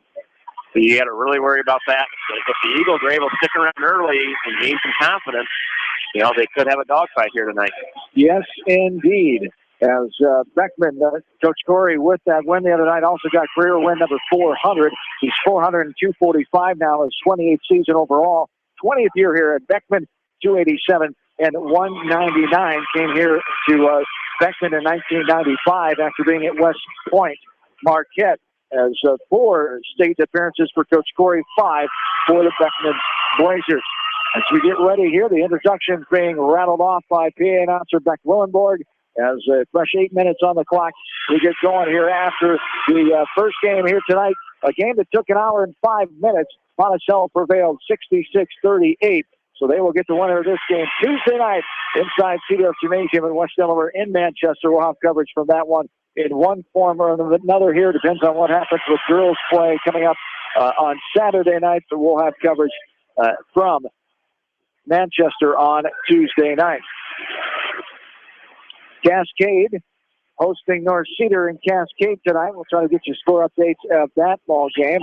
As other 1A games, Starmont and Wapsie Valley, we will get an update on that one as well. Northland hosting Lansing Key, another game later on here tonight. Take a look at the starting lineups for Beckman. Colin Squires, Sage Myers, Carter Beckholder, Colton Willenbring, and Josh Gehling, the starting 5. Josh Gehling leads the way point-wise, leading at 12 points a game per contest. Colin Squires, 11.4 a night. Sage Myers, 10.4 a night. So 3 in the double-digit scoring column for Beckman. for Clayton Ridge. Colin Conley, 22 points a game. Colton Rostetter, 12 points a game. 9 points for Robbie Swears. Mr. Conley is the real deal. We saw him last year against Monticello, Brian, right here in a Class 2A district game as we get ready for this one here. Yeah, I saw him in person against Alburnett a couple weeks ago. And the tip controlled by Clayton Ridge. All the way in contact there, hitting the deck, falling out of bounds. 2 shots will be coming as driving in right off the bat. That's Connolly as the contact came by Carter Beckholder. And it will be the first foul there on the Blazers as Conley, no doubt about it, had the right side of the lane open for him. He took what he saw the defense was getting him. Beckholder got there a little late and ended up just pushing him out of bounds. And that's one thing you don't want to get. You don't want to put a shooter on the free throw line because that's typically how you get it going. Absolutely, 83% free throw shooter, best on the team. For Beckman, Colin Squires, 84%. 83 is Colton Willenbrink. So some good free throw shooters here tonight on both sides. Squires up top. No contact, nothing doing. Willenbrink, who had 24 points in that effort the other night against Anamosa. He finished the game making 10 free throws in a row. Stop now, right side. Sorry, but Clayton Ledge looks like they're in a 1-3 chaser on Colin Squires. Myers, no good. It rims out, goes off the left side. Myers with the 3 from the right corner. He had a 3 the other night. Myers isn't your typical three-point shooter, 15%. There's a left wing 3, no good. Bounces out, rebounded by Squires. 7 minutes to go. It's 2-0 Clayton Ridge. Willenbrink hands it up top as Clayton Ridge comes in averaging 65.3 a game. Beckman under that at 61.5. No good. Off the back of the rim by Willenbrink off the left side. Of course, you factor in there when you look at offense, you factor in quality competition. And Beckman certainly faced it all year long. The MarMac East Division, a little more than Clayton Ridge, to be honest. Now up top. Circling around. Palmer now handing it off to Conley. Mason Palmer, Robbie Swears, Colin Conley, Colton Rastetter, and Thomas Meyer, the 5 for Clayton Ridge. And now ball just lost out of bounds. And we go Beckman way, 2-0 Clayton Ridge, 6.5 to go, quarter 1. Looks like Beckman's pretty much straight man-to-man. Obviously going to favor Conley a little bit, but and the Eagles are 1-3 chaser, chasing Squires around. There's a fake shot by Myers. Now a shot from the left wing. Got it to go. Beckholder looks it for a 3. First 3 of the ball game. Carter Beckholder averages 4 a night. He's a 35% three-point shooter, 15th 3 of the year now. There's a top of the key 3. That flashes the nylon by Colton Rastetter. Rastetter with the first 3 for Clayton Ridge. Rastetter averages 12 a game. Here's a top of the key 3. Spins around, pops out by Myers. And Clayton Ridge has it coming back the other way. 5-3, 2-point lead. Eagles here. 5:40 to go here in the first. Up top, driving, Rastetter. As pass in the middle of the lane, Myers blocks it away. As Myers tried to put it away up against Myers, and Myers knocked it out of there. Now, nice baseline move by Josh Gehling. For as big as he is, shifty on that baseline. Nice move off the glass and good by Josh Gehling. Exactly. You're going to see Gehling go to that baseline every time he can. That's his main move for sure. 5 years of turnover, now stepping out of bounds with it after getting the ball right in front of his bench with Willenbrink. The back-to-back turnovers here, and Clayton Ridge will get the ball back. Yeah, so key for Beckman is obviously they're chasing Squires around, so the other guys are going to have to step up and take good shots. Don't rush it. If they're a 1-3 chaser, you're going to get wide open look. Just be patient, take a good shot, and they'll get them out of that 1-3 chaser, I think. Up top, a deep one from Worthington. No good. Bounces off the rim. Right side, the rebound is inside by the big boy. Meyer puts it up and good. At 7-5, Clayton Ridge. 18-3, Clayton Ridge against 14-8, Beckman. Right side, right wing, Squires, a deep one, no good. Off the back of the rim, he gets his own rebound, goes all the way in, puts it up. Contact there is Myers. Meyer gets called for the foul. As now 2 shots coming for Colin Squires. They're chasing Squires around all the time. That leaves back cuts open for him. So look for Squires to get into the lane as well as shooting through. Colin Squires, second on the team and scoring 11.4 tonight. He knocks the first one down. He'll have one more. 84% free throw shooter, 68 of 81 coming in. as Myers will come to the bench. Billy Huffman is in for the first time here. Huffman is one of these seniors, 6'3" seniors. 6 seniors on the team for head coach Dan Corey. 7 juniors, 2 sophomores, 1 freshman. 16-man roster. Squires nails the second one. We're tied at 7. 4.5 to go, quarter 1. For Clayton Ridge, 3 seniors, 4 juniors, 5 sophomores, 12 on their roster. Up top is Meyer with it, getting rid of it. To Rastetter. Now driving in. Rastetter off the window, and good. Colton Rastetter has her second field goal tonight. Just made it look easy there, too easy for Beckman. As far as the Blazers are concerned, Beckholder, left wing, back up on top. Huffman had a wide open 3, pass it up, gets it back to Beckholder for one, no good. Off the right side, it's tipped out of bounds. Tim Wellman comes in and knocks it out of bounds. As Wellman is one of the post players, the 6'5" senior, off the bench. He just checked in moments ago. A 7 to 8 man rotation for both teams is all they usually do. We'll see if that differs here tonight with the up and down physical pace that we'll most likely have. 9-7, this one's lost, now out of bounds. Last touch by Beckholder, it will stay. Clayton Ridge basketball going left to right. Beckman is just known for playing good, tough man-to-man defense. Very physical, but very tough. As up top with it, here's Connolly. Top of key. Will pull-up jumper from 15, no good. Right elbow, no good off the left side. Rebounded by Squires. 9-7, Eagles with the lead. 3:35 and counting here in the third. Left side, Beckholder now. Right wing, step back 3, no good. In and out off the left side. Gehling almost got a hand on it. He gets it back. Nice save in the corner by Beckholder. Now here's an offensive foul. Gehling just leaned into the Clayton Ridge defender there who stood his ground to take it. And the foul called on Josh Gehling. Myers will come back in as well as Willenburn as Beckholder and Gehling will take a breather. 9-7 Clayton Ridge. 3:23 to go first quarter. And on the other side of that, Squires has gotten open a couple times, but he's rushed it. He's got to understand I know it's frustrating when they do 1-3 chaser, but you got to be patient as well. And here's a travel. Shuffle the feet. Clayton Ridge offensive player near the lane, and we go back the other way. Beckman has it with Huffman, Willman, Squires, and Myers, the 5 for the Blazers.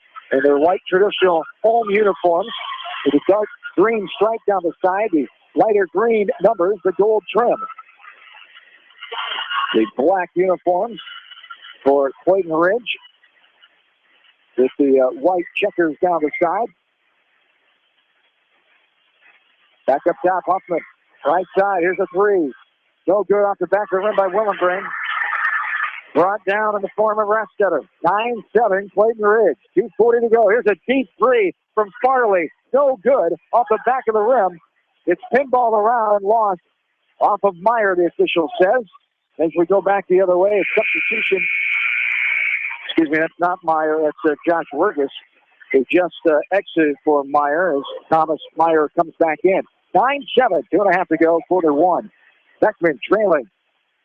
They try to get back to a district final. They lost in a semifinal last year to Cascade. In that district semifinal here at Beckman. Huffman inside. Gets it out to Willman for the 15-foot jumper along the baseline. Willman gets it to go for his first field goal of the night. Much better patience by the Blazers there. Here's another deep 3. This one, Epworth, no good. Spins around and pops out. And rebound by Willenburn. Right side of Squires. Willenburn thought about it. Gives it up to Huffman. 9-9, 1:15 counting here in this first quarter. Willman back up top to Huffman. Swinging around to Squires from Willenburn. Back up, Willenburn thought it. Wide open shot. Beckman is taking time patiently now. And have taken those 3s when they got looks early on. They're working inside. Inside to Willman. Puts it up. No good. Goes off the front of the rim. Pass ahead to Moore. Josh Moore traveled. Did he travel? No. Pushing foul call first. A hand in the back as Moore will go to the line and shoot 2. I think they're going to get Billy Huffman. They will. Huffman will be called for his first foul. Team number 3. As Jace Moore will go to the line to shoot 2. Moore is the 4th leading scorer on the team, 6.9 a night. He's a 60% free thrower. Up and good. On the first one more. It's a team 3 of 3 so far for Clayton Ridge. Coming back in is Robbie Swears. Nobody on the free throw line for Clayton Ridge. Everybody's back. One trickles around and pops out front, so 1 of 2 for more. Not 10-9 now, Clayton Ridge. Blazers get ahead quickly to Squires. Baseline, short corner. Gets it back out top to Willenbring. Swings it to Huffman, left side. Billy surveying, now Willenbring. Sets himself for a 3. No good. Too hot off the back of the rim. And rebounded by Connolly. 10-9, Clayton Ridge. Here's a baseline pass. A little, that's going to be a foul over the back. A little floater in the air on the baseline.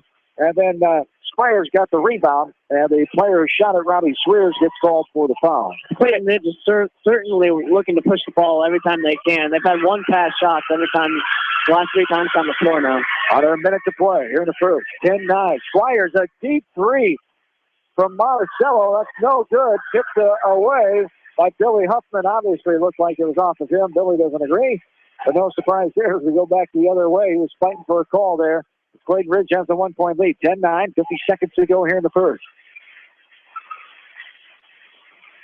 Up top, now right side. Entry pass was saved after it was knocked away by Squires. Right corner 3. Left short. Myers with the rebound. 10-9. Clayton Ridge wanted no part of saving a last shot in the quarter there. Right side, now Beckman doesn't either. Wellenbrink goes into the baseline, leaves it short. 25 seconds to go. We'll see if Clayton Ridge slows it down now to take the last shot. With a 1-point lead, 10-9. Ball's on the floor. You got to give it up. As Wellenbrink chasing the offensive player all the way around off the window. No good out the backside. Huffman has it now. Right corner, inside, back to Huffman. 5 seconds to go. First quarter, Willenbring sets himself 3. Got it to go. Willenbring nails a 3. His first bucket. And it gives Beckman their first lead in a while. 12-10 here at the end of this first quarter. 12-10, Beckman over Clayton Ridge. We're back after this from KMCH Sports. Best of luck to all area athletes from your friends at Pets Allowed in Independence. Your pet's lodging, grooming, and training specialist for 17-plus years. Contact Pets Allowed at 334-7387. 334-PETS. Independence.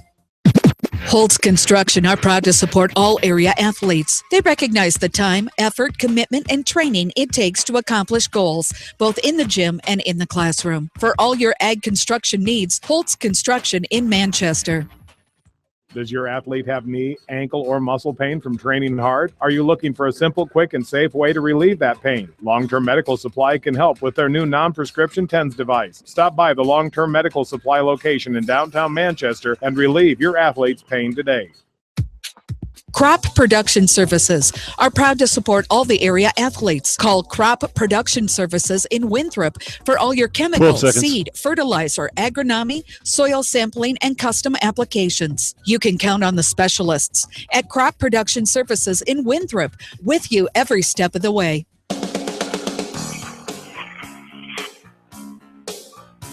Back into Beckman High School, Dyersville, other way. Beckman gets the ball going right to left. He took their first lead at the end of that quarter with that 3 from the right side by Colton Willenbrink. 12-10. A 2-point lead here for Beckman. Left side, Huffman back on top to Willenbrink. Right side, Beckholder. Squires is out, so Clayton Ridge is basically gone to straight 1-3-1. Little jumper there, Keeling over the defensive player, Swears, for Clayton Ridge, and Galen gets his second bucket of the night. Josh Aline scored with 12 points. Coming in, here's a left corner 3, wide open. No good, too strong off the back of the rim. Beckholder tracks down the rebound. Beckman leads by 4. 14-10, 7:05 to go here in the second quarter. Clayton Ridge, the number 2 seed, had the first round bye Monday night. Beckman, the 6th seed, had the win over seed Anamosa. There's a right corner 3. Now a steal. Beckholder up and good. Just like that, how quickly a game can change. Myers at a long 2 for the right corner. Did a poor inbounds pass. Beckholder, nice job of just stealing that ball away, laid it off the window, and now it's 18-10. Yeah, just like that. Beckholder did just a nice job of anticipating an inbounds pass after the made basket. This one's knocked away. Now the baseline official corrects the call says no, it will stay here. Clayton Ridge basketball. Initially, it was called Beckman ball. So Carter Beckholder, 5 points on the night, and a 30-second timeout here called by Clayton Ridge, I believe. Yep. And we will keep it right here. So 18-10.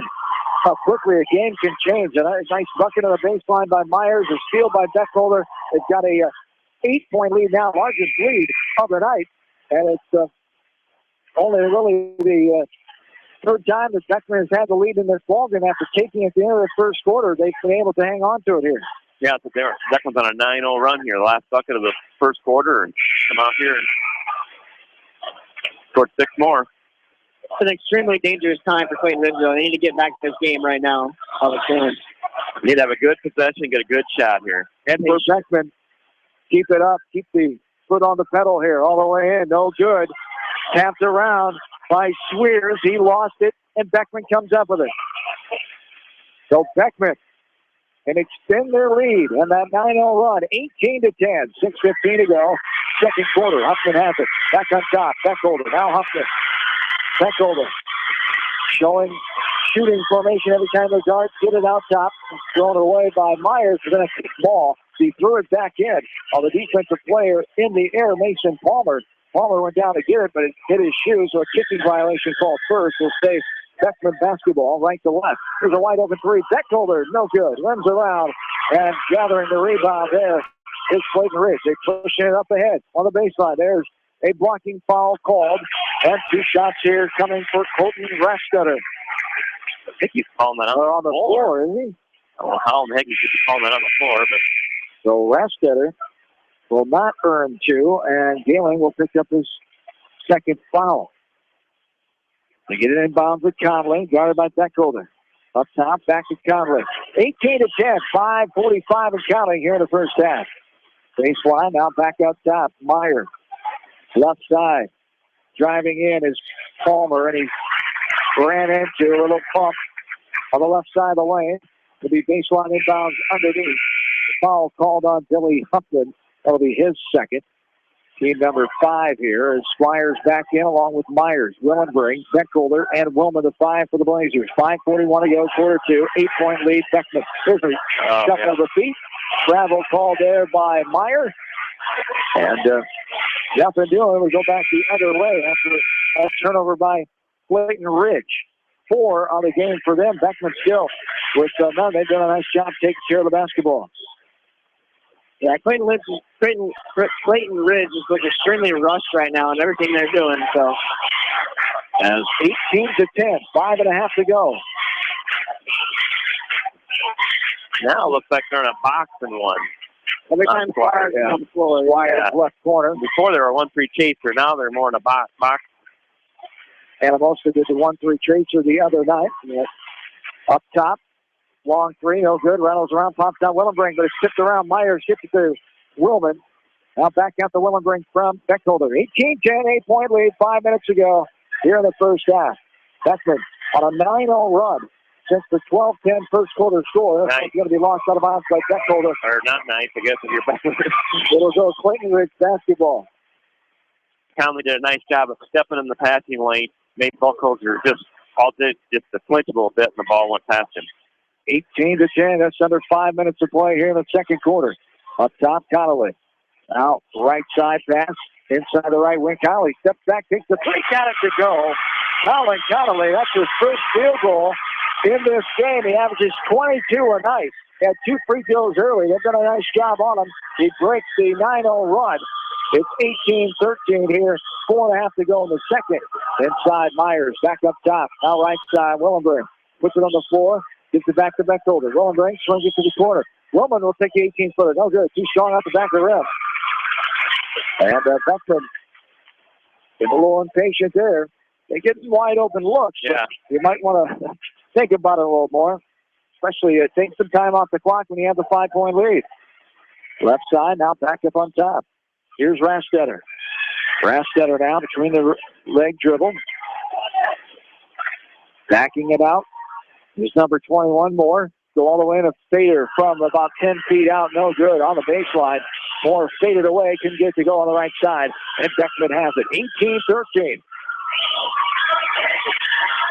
Beckman scored right out of the gate, but hasn't scored yet. Myers says, now I have, and Myers with a three-pointer.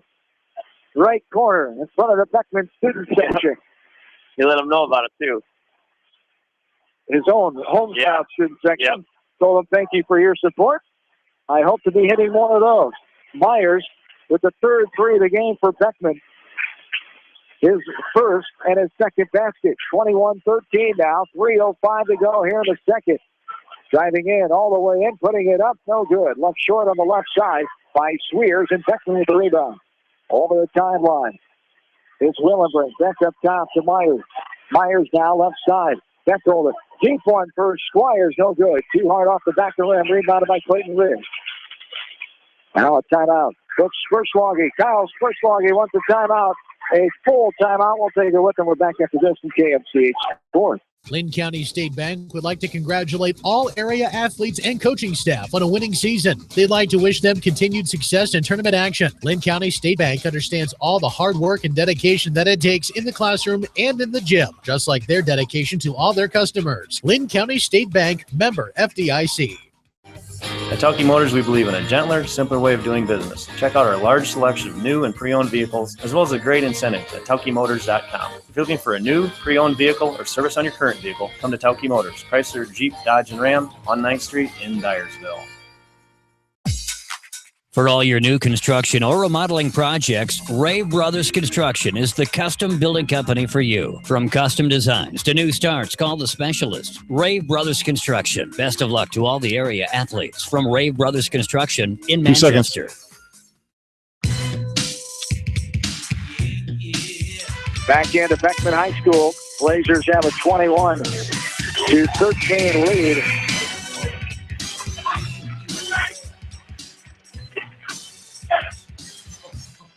As 9-3 now in this quarter for Beckman.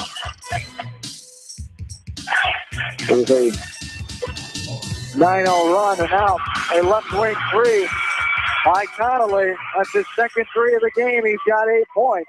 They needed that big time. Left wing, Connolly able to knock it down and brings it back to a 5-point game. 21-16. 2:20 to go. Here's Beckholder for a three. He got it to go. Carter Beckholder nails his second three of the game. 4th three of the contest for the Blazers. That was good patience. Just pass it around. You can always get that good look. Beckholder felt it. The Blazers been getting some good looks. It's just when they want to take it, Conley, though, he has the green light all the time. This one rims around, pops out, trickles out front, and rebounded by Beckman. Conley going for his third three. He only had 2 points, both from the free throw line in the first quarter. 24-16 inside of Myers. Myers kicking it out to Beckholder. Beckholder will shoot the three, wide open. Got it to go again. Carter Beckholder, his third three of the game. 11 points on the night. 8 of them here in the second quarter. 27-16 now. The largest lead at 11 for the Blazers with 1:25 to go in the first half. Yeah, I think the Eagles are going to have to get out of that, I think, here pretty quick. Up top with it is Palmer. Out left side, inside the left wing. Driving. There is Conley for a jumper. Got it to go. Boy, he is smooth. The 15-footer inside the left wing. There's a right wing. Three! Squires continues the three theme as he shoots and makes his first of the ball game. Beckman's just getting wide open, looking at the three. That's 3 in a row for him now. All the way in, contact coming there. Makes it tough when you can pull up from 25 feet. You got to guard them, and a little bit of just a slightest pump fake will get the defense. Hesitation, and Conley will go to the line and shoot 2 now because of it as they call the foul on Colin Squires, his first, team number 6. And that's a good for Conley, so he is 3 for 3 from the line with 1 more coming. Yeah, Blazers done a nice job the last 2 possessions. They've all been really good shots. You if you take a good shot and you miss it, that's okay. But you take bad shots, that's a different story. Second one up and good. 4 for 4 on the night. For Connolly. Blazers have it, 30 seconds to go. Here it is. First half of play. Entertaining first half. It was a tight-knit game early on. Beckman took a 2-point lead at the quarter break. And has outscored Clayton Ridge 18-10 since then. 30-20, 15 seconds to go. Beckman will wind it down for one last shot here in the second quarter. Huffman has it on top, along with Willenbrink, Myers, Beckholder, and number 14 is subbing in. Beckholder no good on three. Tipped around. Myers gets it, puts it up, and good. Tommy Lehman, the 6-foot junior, comes up big with a tip to Myers. Myers gets his third field goal, and that's how the first half comes to a close. It's Beckman 32 and Clayton Ridge 20. We'll take a timeout. We're back shortly to go over stats, talk about what we saw in this first half. We're back after this from KMC Sports.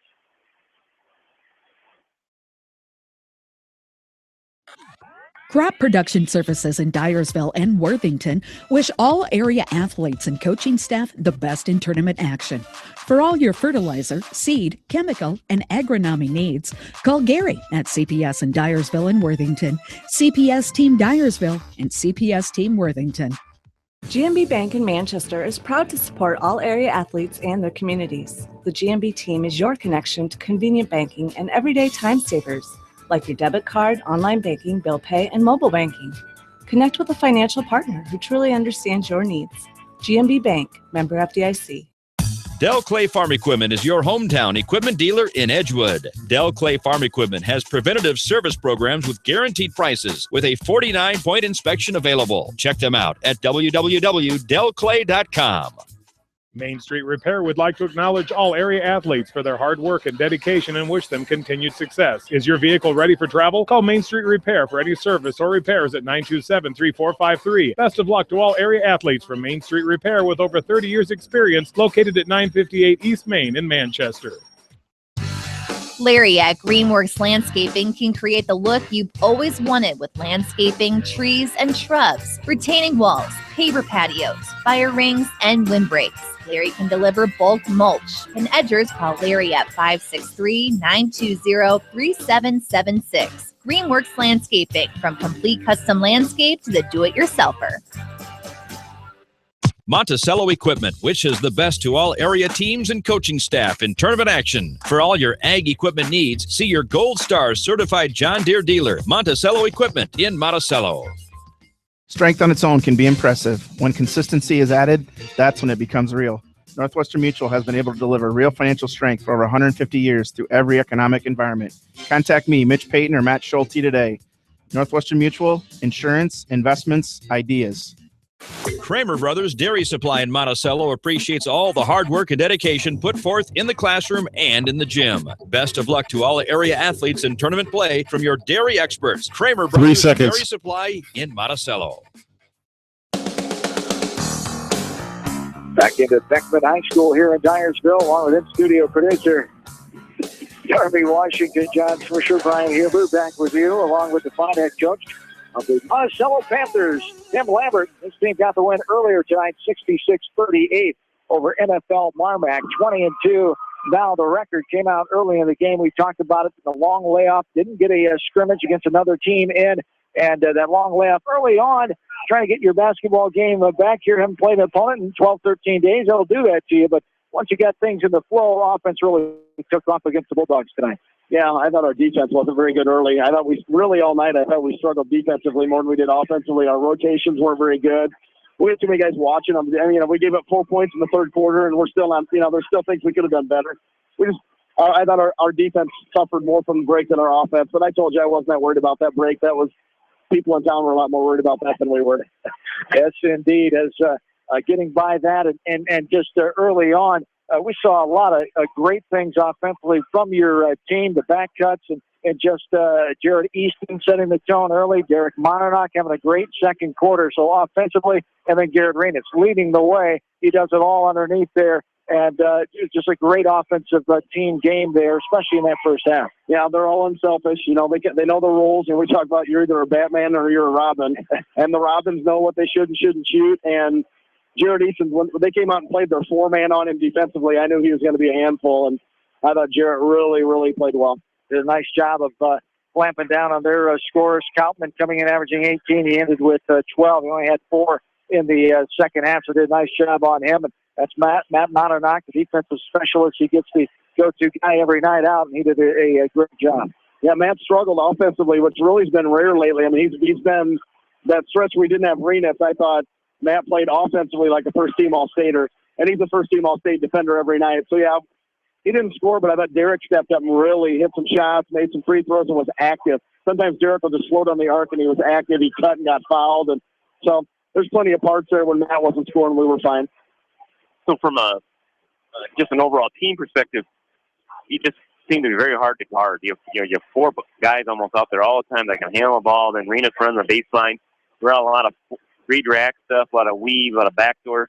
I don't know how many backdoor sets you got tonight, but obviously you work on that kind of stuff and really look for that. Well, we don't run a lot of sets. I mean, and I think that makes you harder to guard, and I trust them. Plus, I think we've done this for 2 or 3 years. It's a fun way for the kids to play.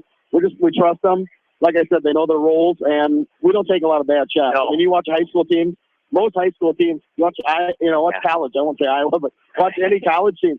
They take bad shots, and you can count on it because they know if they take a bad shot, they're going to come out, and that's a great motivator for a kid. So they share the ball very. We told them in the pregame. I knew they'd be nervous. We had that long layoff. I said early in the game, get everybody touches, and I thought we did. When he shot 63% from the field, yeah, and that says a lot. You got a lot of good looks. Yeah, but again, very impressed. You didn't think the defense was as good, but after the first few minutes, did a nice job of settling down.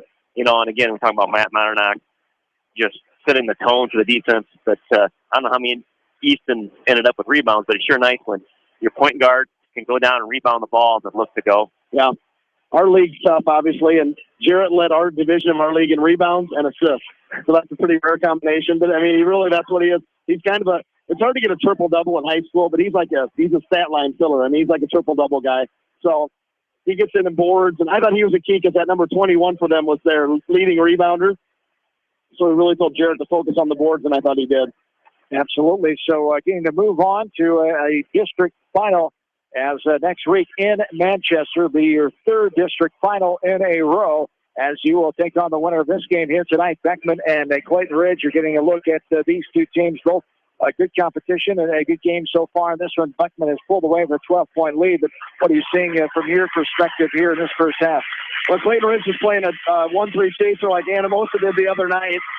It's effective at times, but then Beckman, I don't think you can let it almost makes weak offensive players better when you just let them stand there with that wide open and shoot.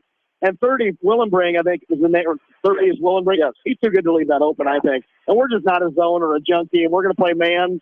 We live and die with it. So, I mean, it's 2 good teams. It's an entertaining game to watch. Clayton Ridge didn't knock down many shots. If they can get a little roll going offensively, they'll close back in here, I think. Yeah, I thought at the end of the first quarter there, Clayton Ridge come down with 30-some seconds. Come down, Conley forced. The first one was 14 seconds. Yeah, and they come down and they hit a wide open 3 in the corner.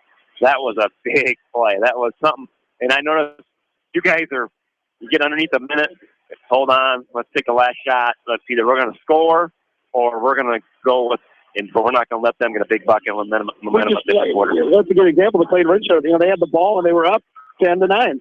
Then the worst should happen is you're up 10-9 when that horn goes off. Yep. He shoots with 14, not an open, just fairly contested, and then Willenbring hits the 3 at the horn. Not only do you lose the lead, but then the whole Beckman crowd got into it because the crowd hadn't been into it. It's just momentum. But no, we definitely, if we get it late quarter, we're going to err on the side of conservative because that's just how we play. Absolutely. So Tuesday night in Manchester inside CDR Gymnasium, we will see you there as we get ready for that ball game. Congrats on the win tonight and the 20-2 record. We'll see you Tuesday night. All right, thanks, guys. You bet you. Tim Lambert, the fine head coach of the Panthers. We'll come back, get stats, and get ready for the second half. We're back after this from KMCH Sports.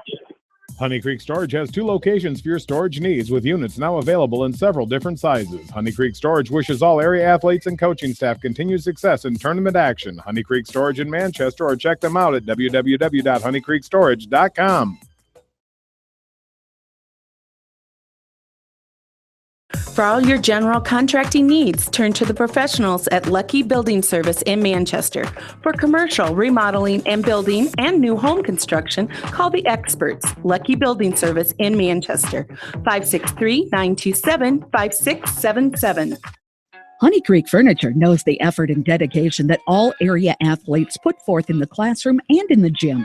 Everyone at Honey Creek Furniture wishes them continued success in tournament action. Honey Creek Furniture for all your flooring, furniture, bedding, and home decor needs in Manchester. Get in shape and have fun at 24-Hour Total Fitness Center on East Main in Manchester. All levels, all ages. Begin your road to better health today at 24-Hour Total Fitness Center, East Main, Manchester. Simon's Grain and Feed wish all area athletes and coaching staff continued success in tournament play. For all your feed and grain needs, see the experts at Simon's Grain and Feed, locally owned and operated in Manchester. Edgewood Oil Incorporated carries all major brands of lubricants and case oils. They carry a full line of industrial oil products, aviation oils, and antifreeze, XL brand lubricants. All right, 13 seconds, and I'm saving it as an MP3 and a wave. It'll be Swish interview. And washer fluid, and are a direct distributor of Camco brand lubricants. Edgewood Oil Incorporated in Manchester. Open Monday through Saturday. You're on. Welcome back into Beckman High School here in Dyersville. We get ready for the third quarter. Leading the way offensively for Beckman, Carter Beckholder has 11 points. 7 for Sage Myers, 5 for Colin Squires, 3 for Colton Willebring, 4 for Josh Galing, and 2 for Tim Willman. As the Blazers 12-10 at the end of the first quarter, they outscored Clayton Ridge 20-10. In that second quarter, here's a three. Top of the key. Got it to rattle in and go on in. Colin Connolly. First basket of the second half. He's got 14 points now after 12 in the first half. He had 2 threes in that second quarter. As 10 of his points, 12 points came in that second frame. 5 points for Colton Rastetter. Thomas Meyer had 2, and Jace Moore had 1. Here's a turnover on Beckman as we go back the other way. 32-23. Clayton Ridge has the ball. Clayton Ridge has gone to straight man-to-man here to start the second half. Driving in, nice pass in the lane. Myers. And they call it jump ball. Willebring had his hand on the basketball. The Clayton Ridge fans nearest don't agree with that. Got a little contact, but the jump ball is called. Beckman gets the benefit there, and they get the ball back going left to right. 32-23, 7:15 to go, third quarter. Beckman trying to get to a district final Tuesday night to take on Monticello. Here's a ball stolen away. It's batted up ahead to Palmer. Palmer now up to Connolly. Top of the key, extended. Driving in, putting up the jumper from 17 feet out. That's no good. Rebounded by Myers. Little hesitation, but a foul comes as Meyer will go to the line to shoot 2 as the foul comes on Sage Myers. As the first here in the second half, and the first on Sage Myers as well. Thomas Meyer did a nice job for the Eagles there to kind of get a better base and push Sage underneath the basket, clear a little room for himself. First one up and no good. One more coming. That one is no good as well. Too hard off the back of the rim. Rebounded by Willebring. As the Blazers have it now, up by 9 still. 32-23, 6:40 to go here in the third. Left wing. Back up on top to Willebring. It's Willebring, Myers, also Squires and Galen. And Beckholder, the starting 5. Galen, a little jumper from 10 feet out of the lane. He skies above the competition, and it rattles around and plops on in. Josh Galen, his third field goal tonight. He's got 6 points. That's 11-point lead. 34-23. Conley driving in off the left side with the right hand. Off the window and good for Colin Connolly. 16 points now tonight. He comes in averaging 22. What'd you see there? I thought Meyer traveled there. He kind of did a fake shot, but I think with his bad wheel, he kind of stumbled a little bit when he did it. Able to get rid of the ball. Now the Blazers are throwing it around out top. Looking for a good shot here. Beckholder. Inside of Galen. Left elbow. Kicks it back out. Beckholder on top now. Here is a 3 by Willebring. Got it to go. Colton Willebring carries his second tray of the game. 37-25 now. 5.5 to go here in the third. The 12-point lead, largest of the ball game. Conley for a 3. That's no good. Off the mark left side, and Galen comes away with it. Left side, Beckholder. Shot fake. Puts it on the floor. Now gives it back out. After the baseline drive is cut off. Squires back out top to Willenbrink. Willenbrink for Squires. Right, short corner. Gehling drives the baseline. Kicks it out. 4-3. Beckholder. Nobody around him. Got it to go. Carter Beckholder, his 4th three of the game. Stepping up and leading the way with 14 points now for Beckholder.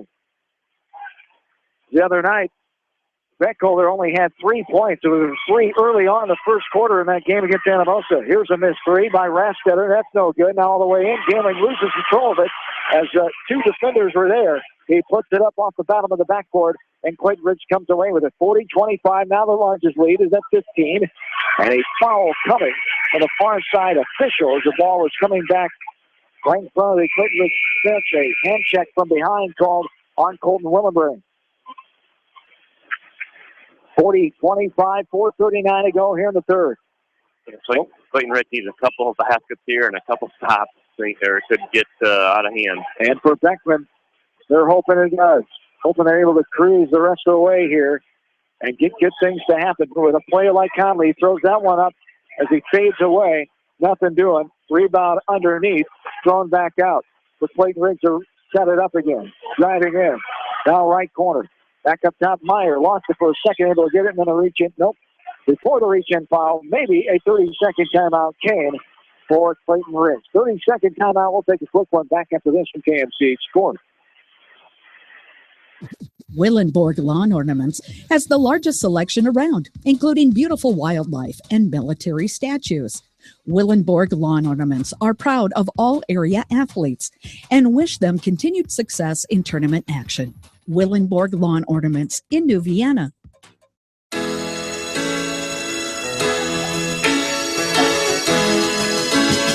Back into Dyersville. This Class 2A District 7 semifinal. Our second one here tonight. Monticello beat MFL-MarMac in Game 1, 66-33. Here it's Beckman over Clayton Ridge, 40-25. Monticello will get the winner of this one Tuesday night, 7 o'clock, inside Cedars Gymnasium in Manchester. At West Delaware High School, we'll have all the coverage on Tuesday night. There's a pass inside. That was deflected away by Gehling. The Old State baseline inbounds underneath Clayton Ridge basketball.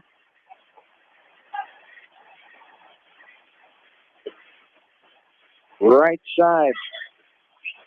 Beckholder is guarding Connolly all the way in. They pass off right side. Meyer up and good off the glass.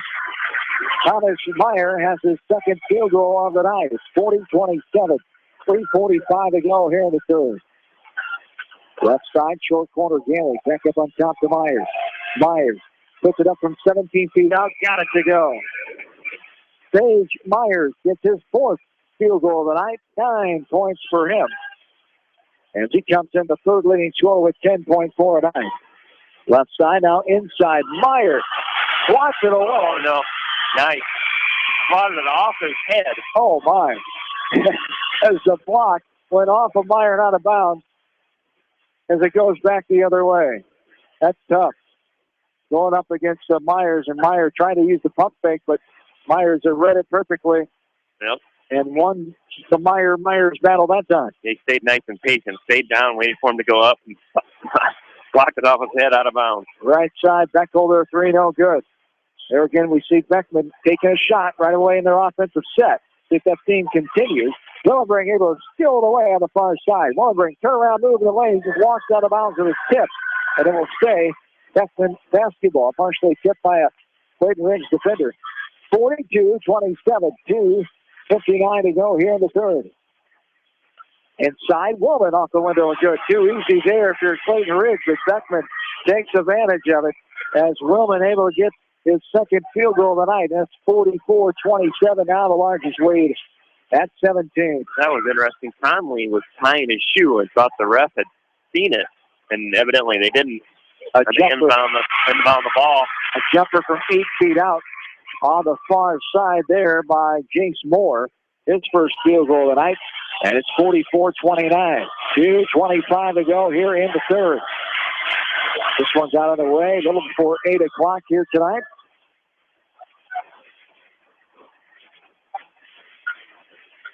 Beckholder has it, right side.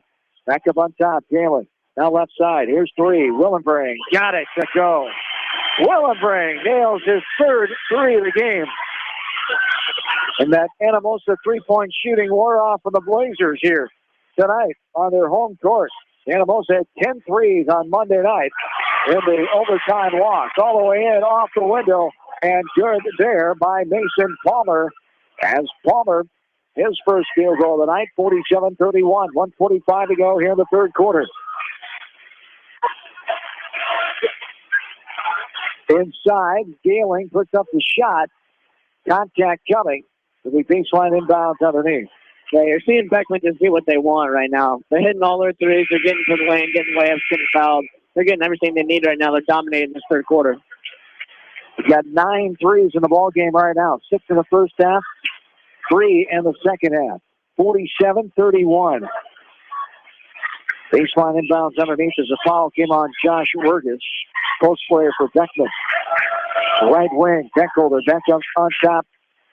Willenbring calling out the play. Willenbring, Beckholder, Willman, Myers, and Huffman are the 5 for Beckman. 1:20 and counting here in the third.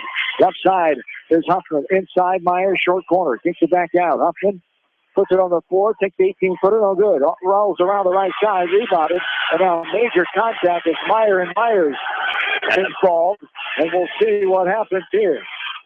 The official blows his whistle.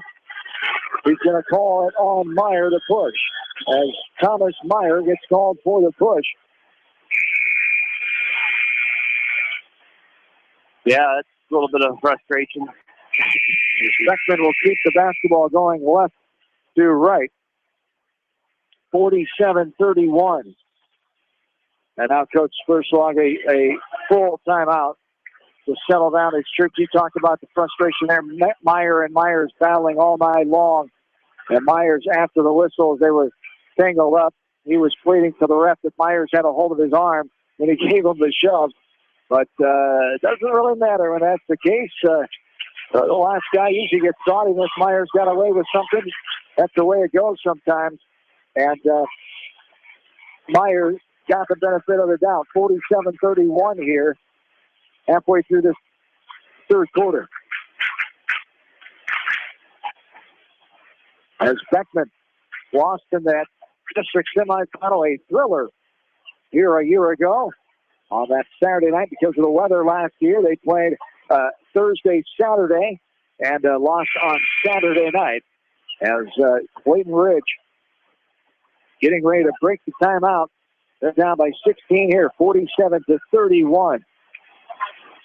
Head coach Dan Corey, we talked about tradition here with that win the other night, Monday night. Now, Beckman has won 14-plus games in the past 10 seasons. And losing season in 15 years. Dan Corey, his 20th year at Beckman, 287 wins, 199 losses. Myers is pushed again. This time it's on Meyer again. And Myers will go to the line and shoot two. And it's a very simple little stack play. Meyer was in the back of it. They kind of couple little rough screens, and he just followed them through, dumped down, and pick it up. 48-31, the first one good. As the second one up and good as well for St. Myers. His first 2 free throws of the night. He's got 11 points now. 49-31. 1 minute to go in the third quarter. Up top is Palmer. Gives it right side. All the way in, trying to get rid of it towards the baseline. Lost it. Did Swears. Huffman on the run. He is fouled from behind. And they call the foul on Connolly. His first. Team number 4 now. 49-31. 50-some seconds to go. Turnaround move up. And basket went. And a 3-point play opportunity here for Sage Myers. The second time in a row they've gone to Myers off the inbound play right on the block. Yep, that's what I was going to say. If it's not broke, don't fix it, right? Exactly. 3 free throws now for Myers as he makes that 3-point play. Got himself 7 points in his third quarter. Matches his halftime point of 7 with 14 now. 52-31, 53 seconds to go in this third frame as Beckman, their largest lead now, up 21. Clayton Ridge with 50 seconds to go. The timeline is Connolly. Right side, right corner. Front of the Beckman student section. Right wing, now back up on top. Right side. This is Connolly, guarded by Beckholder. 35 seconds to go in the third quarter. Up top, nice pass inside, up and good. Contact coming. 3-point play opportunity for Robbie Spears. His first field goal of the night with the free throw to come as they call the foul. That was a nice little set there. I thought they were going to wait to take a last shot of the quarter, but they were kind of working a little bit of something there and got a nice back cut, back screen, and got a good look at the basket there. Free throw is good.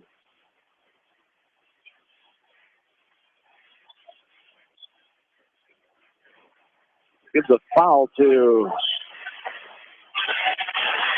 Not sure who they gave that foul to. They have 32 on the board. There's no 32 out there for Beck. There is. He just checked in and he gets the ball.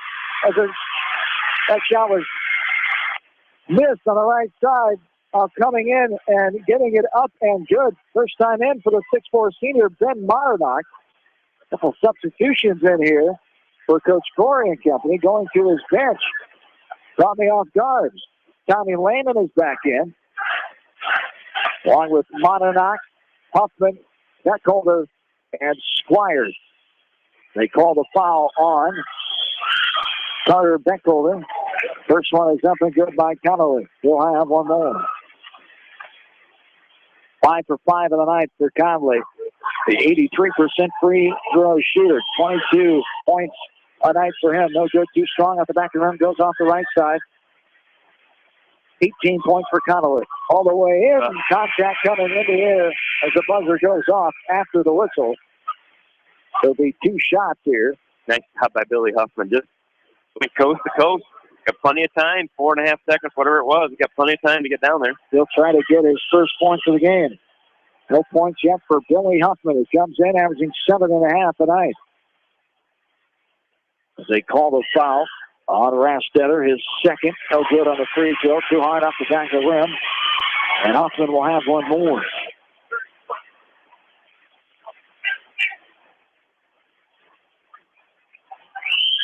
Second one is up. Thank goodness. So 54-35. The score at the end of the third quarter. Blazers rolling at home tonight. We're back for the fourth quarter right after this to KMC Sports. Cash in on preseason discounts on continuous flow GSI dryers and GSI grain bins. Call New Vienna Ag Automation at 563-921-2896 and talk to Arnie, Al, or Dave. Best of luck to all the area athletes from New Vienna Ag Automation in New Vienna. There's nothing better than a free Dupaco Money Makeover to help you get ahead in life. Our financial professionals will sit down with you and look for ways to cut costs and free up money for daily living and long-term saving. The Dupaco Money Makeover, a good look for your financial future. Dupaco Community Credit Union, the financial home you own. Mosher Family Pharmacy is your specialist pharmacy in Elkader. They also carry special gift items and cards. Mosher Family Pharmacy. 7. Wish all area athletes and coaching staff continued success. Mosher Family Pharmacy in Elkader.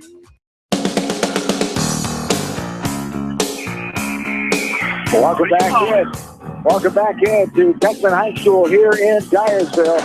John Swisher, Brian Hilbert, Kyle Shapansky back with you as Beckman has the commanding 20-point lead.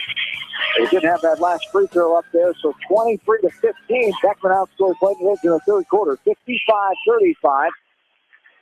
Largest lead of the game was 21. There's a shot, no good, high off the backboard, rebounded by Myers. Now up top, one ring over the timeline. Now Galing. Starting 5 in there besides Huffman is in. As Willenbring, no good, pops out. Myers gets it. And we're going to go over the back foul. Call on Myers. He went up and over the top of Myers, got the ball, put it up. It was good. The official came in. I wondered if Myers was going to get away with it because it looked like he was on Myers' back. And Called that was the call. Called the foul on. They didn't even call it on Meyer? Yeah. Oh, they called it on Galen. On the other side over there. Okay. Could have had a foul on Myers, too. Here's a shot. Conley. Up and good by Colin Conley. Three-pointer for Conley. That was 55-38. 7:05 to go here in the fourth. And his ball knocked out of bounds with State Beckman basketball on the far side. Blazers have it left to right. 7:07 to go here in the fourth. 55-38.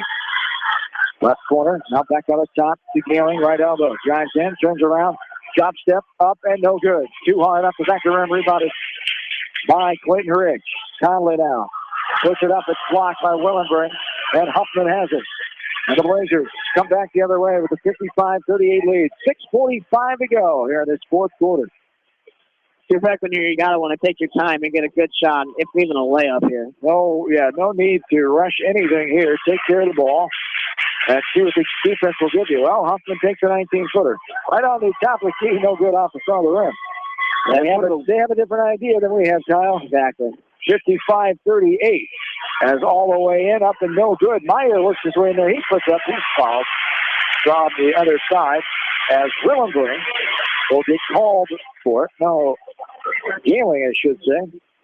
Call on Gehling, his fourth. Myers is trying to take that foul and say, hey, give it to me. I thought it was on Meyer, actually. I thought it was on Myers, or even Willenbring was there, too, but Gehling was the one to get it. And this one is up and good. That last shot by Huffman. He hadn't shot that all day, and then he fired it up there. You could see at that time, at that little dead ball there, you could see him look over the bench, and Corey was giving him some encouragement, we'll say. As up and no good. Misses both. They made the first one, right? Yeah. Made the first one, missed the second one, 55-39. 6:10 to go here in the fourth. And there's the steal. Conway comes up with it over Willenbring all the way in. He tries to dunk and he misses the dunk off the front of the rim. The ball, a scrum for it on the baseline. Coach Spurslaw is calling for a timeout. And a stubbing timeout here. He wants everybody out. As a full timeout, he's saying. I thought his whole line change was going in.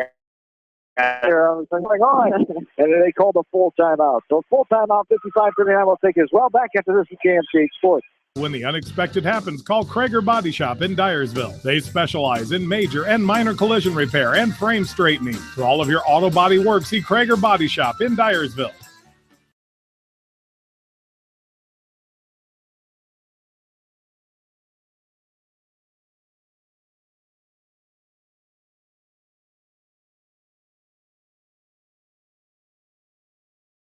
Edgewood Auto and Tire has a mobile tire truck available 24 hours a day. For your ag, auto, OTR, and semi-tires, see Edgewood Auto and Tire. Good luck to all area athletes in tournament action from everyone at Edgewood Auto and Tire.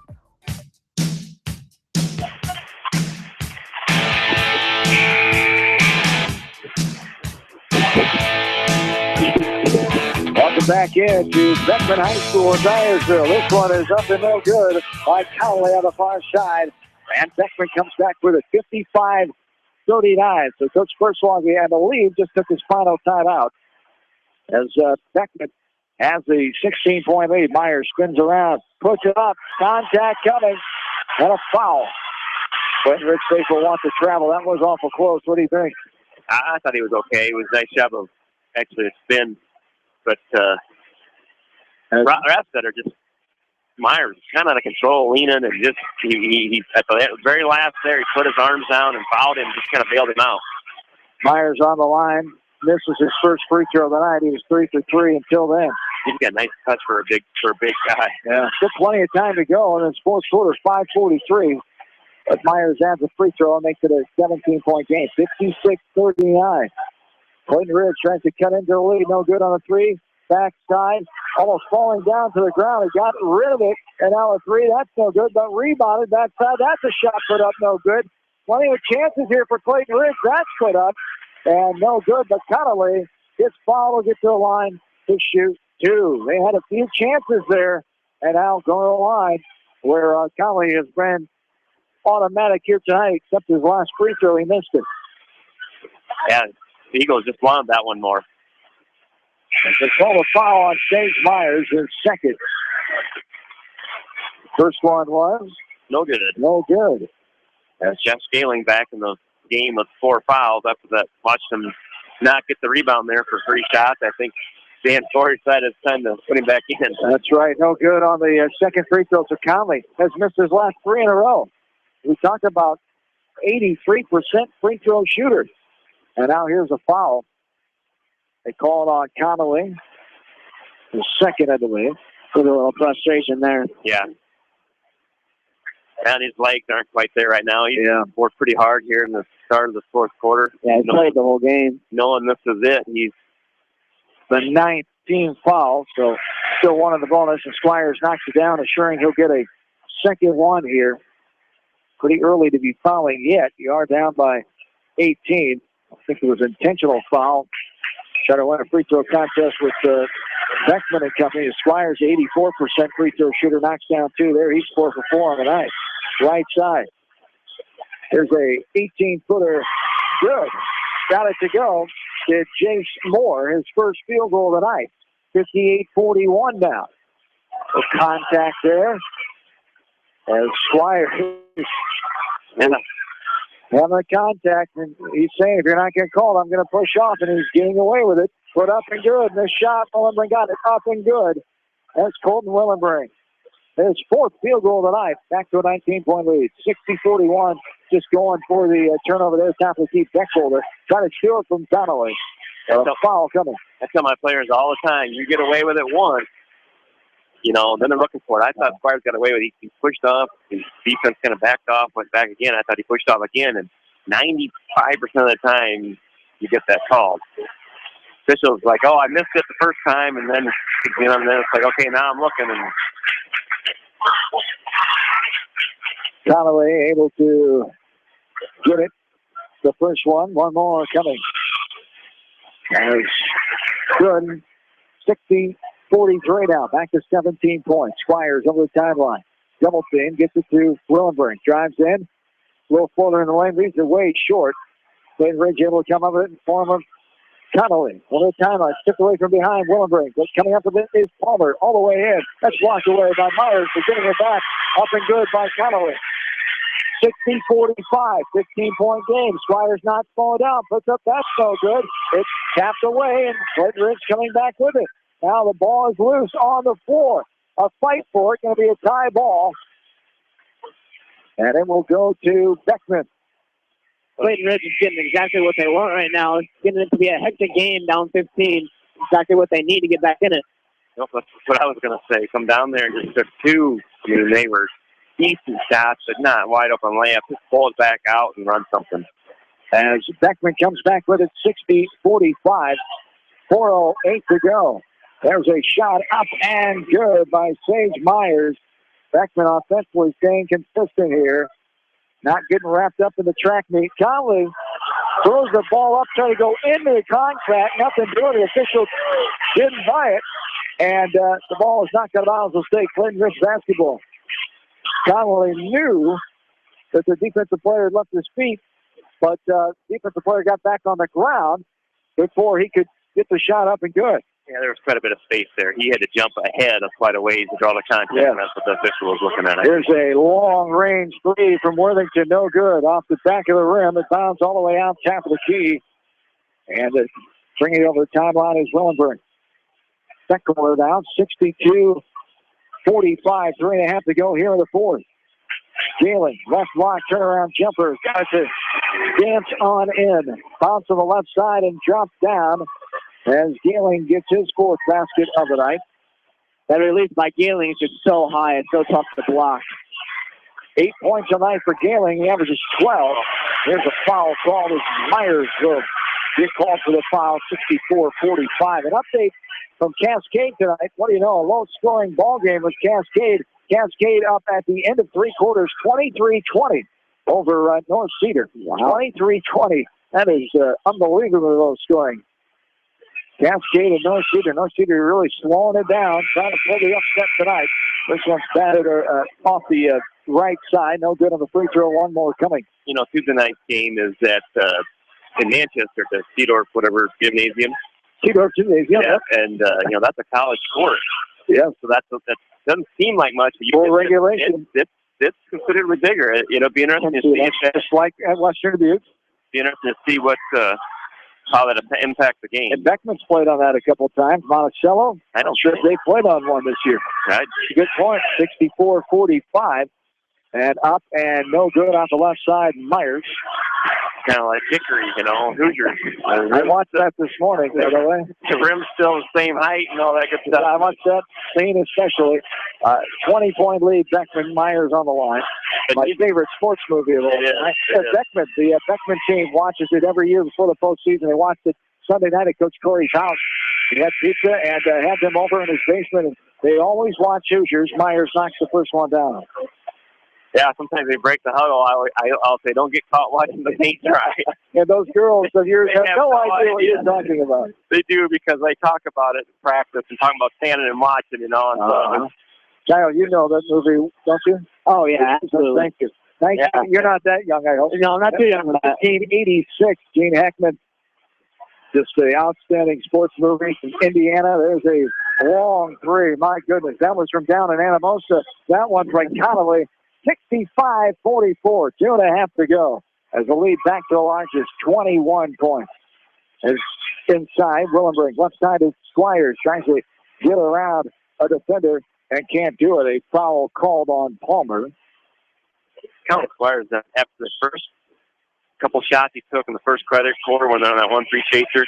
He's done a nice job because they haven't really left him. They've really tried to pressure him. He's done a nice job of being patient, not worried about how many points he has, just worrying about winning the game. Really settled in, done a nice job.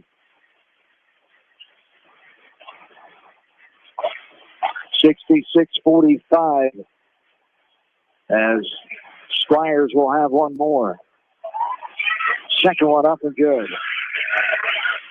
And Clayton Ridge will come back the other way, going right to left. 67-45, 2:20, and Kelly. Here's a three right wing. Line driver, no good. Off the right side of the rim, will bound out of bounds, and it'll go back to Beckman. First Longley still up, and coaching hard here with 2:22 to go in the fourth. As all the way in, Beckholder high off the window. Good. Cutter, Beckholder has his sixth basket tonight. Here's a turnover. Willenbrink comes up with it, and a reach-in foul called. A 10th foul, double bonus time, as Willenbrink will go to the line and shoot two. Beckman's still pushing it, keeping in front of the gas pedal for two. The crowd favorite getting ready to check in. Number 4, Spencer Ingleton, the 5'8" junior at the bench. Got a great rise out of student section. Willenbrink gets the first one up and good. One more coming. Man, I was 5'8" in high school. Didn't look that small, I hope. He might be around that ballpark. Does it have him listed as 5'8"? It does. Says 5'8" junior. As rattles around and plops on in. Got his right hand taped up. Ingleton is in there. Tommy Lehman is back in as well. Here's a drive. The basket will go. Connolly got it to go. Baseline drive is to go to the line for the three-point play now. No, didn't get to go. I thought the official was motioning that the shot went. Yeah, he did. They countered it. Now he just took two shots. No, this guy over here is saying one. Now he's saying one. He showed two before. Yeah. Both have to read it. Now there's confusion. Yep. There we go. Get it right. That's it. There we go. That's okay. Now we have one shot. I thought that was what he called. Yeah. But then he called two shots. Yep. When he came over here, turned his back, he called one. And that's why the confusion. Up and good. Yep. This underneath saw this official that was handing the ball to the shooter saw the same thing you did. Yes. He called it two shots. So the three-point play nonetheless. 71-48. 2:04 to go here in the fourth. And Beckman comes back with it here over the timeline. Willenbrink. It's Willenbrink. Ingleton for the three. No good off the back of the rim. Rebounded by Clayton Ridge. Put up the head to Connolly. Connolly, top of the key. Left wing. Beckholder. Ingleton. Also Willman. Lehman. Another putback, no good. Two shots, two putbacks, no good. That last time was by Werges. And now we have a timeout. Coach Corey wants to get some more subs in, it looks like. 1:35 to go, 71-48. Full timeout. We'll take it with them. Back after this from KMCH Sports. The Manchester Press is your community newspaper. Check out the sports section for game stats and photos of area players and game highlights. The Manchester Press, serving the area for over 130 years. Good luck to all the area athletes from Adams Family Furniture, downtown Independence. With over 42 years in the furniture business, you can shop quality brand names by Lazy Boy, Broyhill, Chromecraft, Peters Revington, plus many, many more.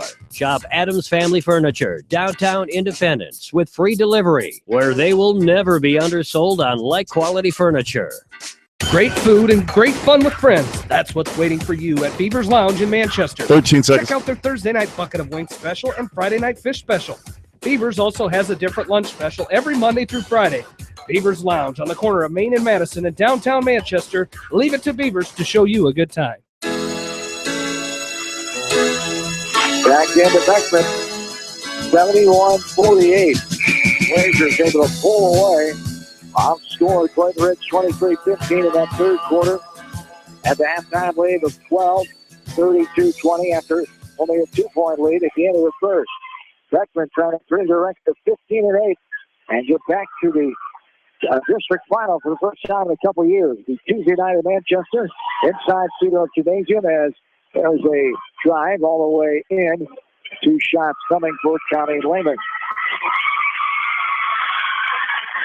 And substitutions after the scores table here. First one by Lehman, rattles around, pops in, and pops back out. He'll have one more. And the 5 come out for Clayton Ridge, including Colin Connolly, the outstanding 6'3" senior who ends his career 22 points tonight. An outstanding effort tonight, 28 points for Colin Connolly. Second free throw was good by Lehman. And now Clayton Ridge. Up top with it, Jake Jensen. Another new face in there is Sawyer Schmelzer, a 5'9" sophomore. For Beckman, number 2, Nathan Bilstad, the 5'11" junior. As far as lost, Clayton Ridge come back with it. There's a long shot, right corner, no good. Number 40, Nick Fallon, the 6-foot junior, no relation to Jimmy, is in there. I believe it. I don't think it's a relation to Jimmy. We'll check on that after the game. There's a missed shot, rebounded by Clayton Ridge. 72-48, 30 seconds to go. Ball is lost out of bounds by Clayton Ridge. I had a friend in high school. His name was Judge Phillips. He had us convinced for 10 years he was related to Blue Diamond. 10 years, huh? Yeah, before the internet was big, It's hard you couldn't just Google it then, yeah. 72-48. You don't get away with those kind of lies anymore. Yeah. Eric Beckman said the 6-foot junior's in there. He's been out all this season with the injury as number 44, Sam Stunker, the 6'1" senior, put it up and good. As Sam Stunker scores, 3 seconds to go. As right side, double team coming, and that is the end of the ball game. Jackson Bennett, the 6'3" freshman, was also in there, and that is the ball game. 74-48. Beckman gets the win here tonight. We'll try to get a Cascade score update before we get off the air here. We'll come back and wrap it up with post-game notes and stats here. We're back after this from KMCH Sports. Score big when you visit the Coggins Center, where you'll find a bakery, fitness center, chiropractor, thrift shop, massage therapy, and a yoga studio. City conveniences, small-town friendly. The Coggins Center. Find them on Facebook. Congratulations to all the area teams and coaching staff, and continued success in tournament action. Bi-County Disposal Incorporated specializes in commercial and construction disposal needs. They have a variety of containers available from 2 to 30 cubic yards. Whatever it takes, Bi-County Disposal Incorporated in Dyersville, serving Dubuque and Delaware counties. Riker Shoes is your specialty shoe store in Dyersville. They carry women's shoes to size 13 and men's shoes to size 18. They now carry Marl and Clark brand shoes. Riker Shoes are open Monday, Tuesday, Thursday, and Friday, 9 to 6. Wednesdays, 9:30 to 5:30, and Saturday, 9 to 4, and evening by appointment. Best of luck to all area athletes from Riker Shoes in Dyersville. Newhouse Construction and Concrete is proud to support all our area athletes. Give Phil a call at 927-5178 for your commercial, ag, or residential projects, or visit newhouseconstruction.com. Newhouse Construction and Concrete turns design into reality. Kelleher's Jewelry in Monticello has been serving the surrounding area for over 18 years. Before you make your commitment, look at Kelleher's. A diamond of perfection deserves a jeweler of equal distinction. Choose Kelleher's Jewelry in Monticello for your jeweler today. In sports as well as banking, numbers mean everything. Athletes strive for excellence during competition. F&M strives to exceed clients' expectations. Whereas athletes and teams focus on the score, F&M focuses on the success of our valued clients, one relationship at a time. F&M Bank, the right choice. Member FDIC. The staff at Bowen Camp Murdoch Funeral Home and Cremation Services in Manchester and Clifton Murdoch Funeral Home in Earlville are proud to support all area athletes and coaching staff in tournament action. Wishing you continued success from Bowen Camp Murdoch Funeral Home in Manchester and Clifton Murdoch Funeral Home in Earlville. Going above and beyond is a standard of care at Above and Beyond Home Health and Hospice Care. Their compassionate staff cares deeply about the comfort of their patients. A nurse is available 24 hours a day, 7 days a week. Above and Beyond Healthcare, the more they care, the more beautiful life becomes. Proudly serving Jones, Jackson, Johnson, Lynn, Clayton, and Delaware counties. At Georgian Auto in Manchester, their approach to auto repairs is simple. Fix it right and get you back on the road. From tires to transmissions, they fix it all.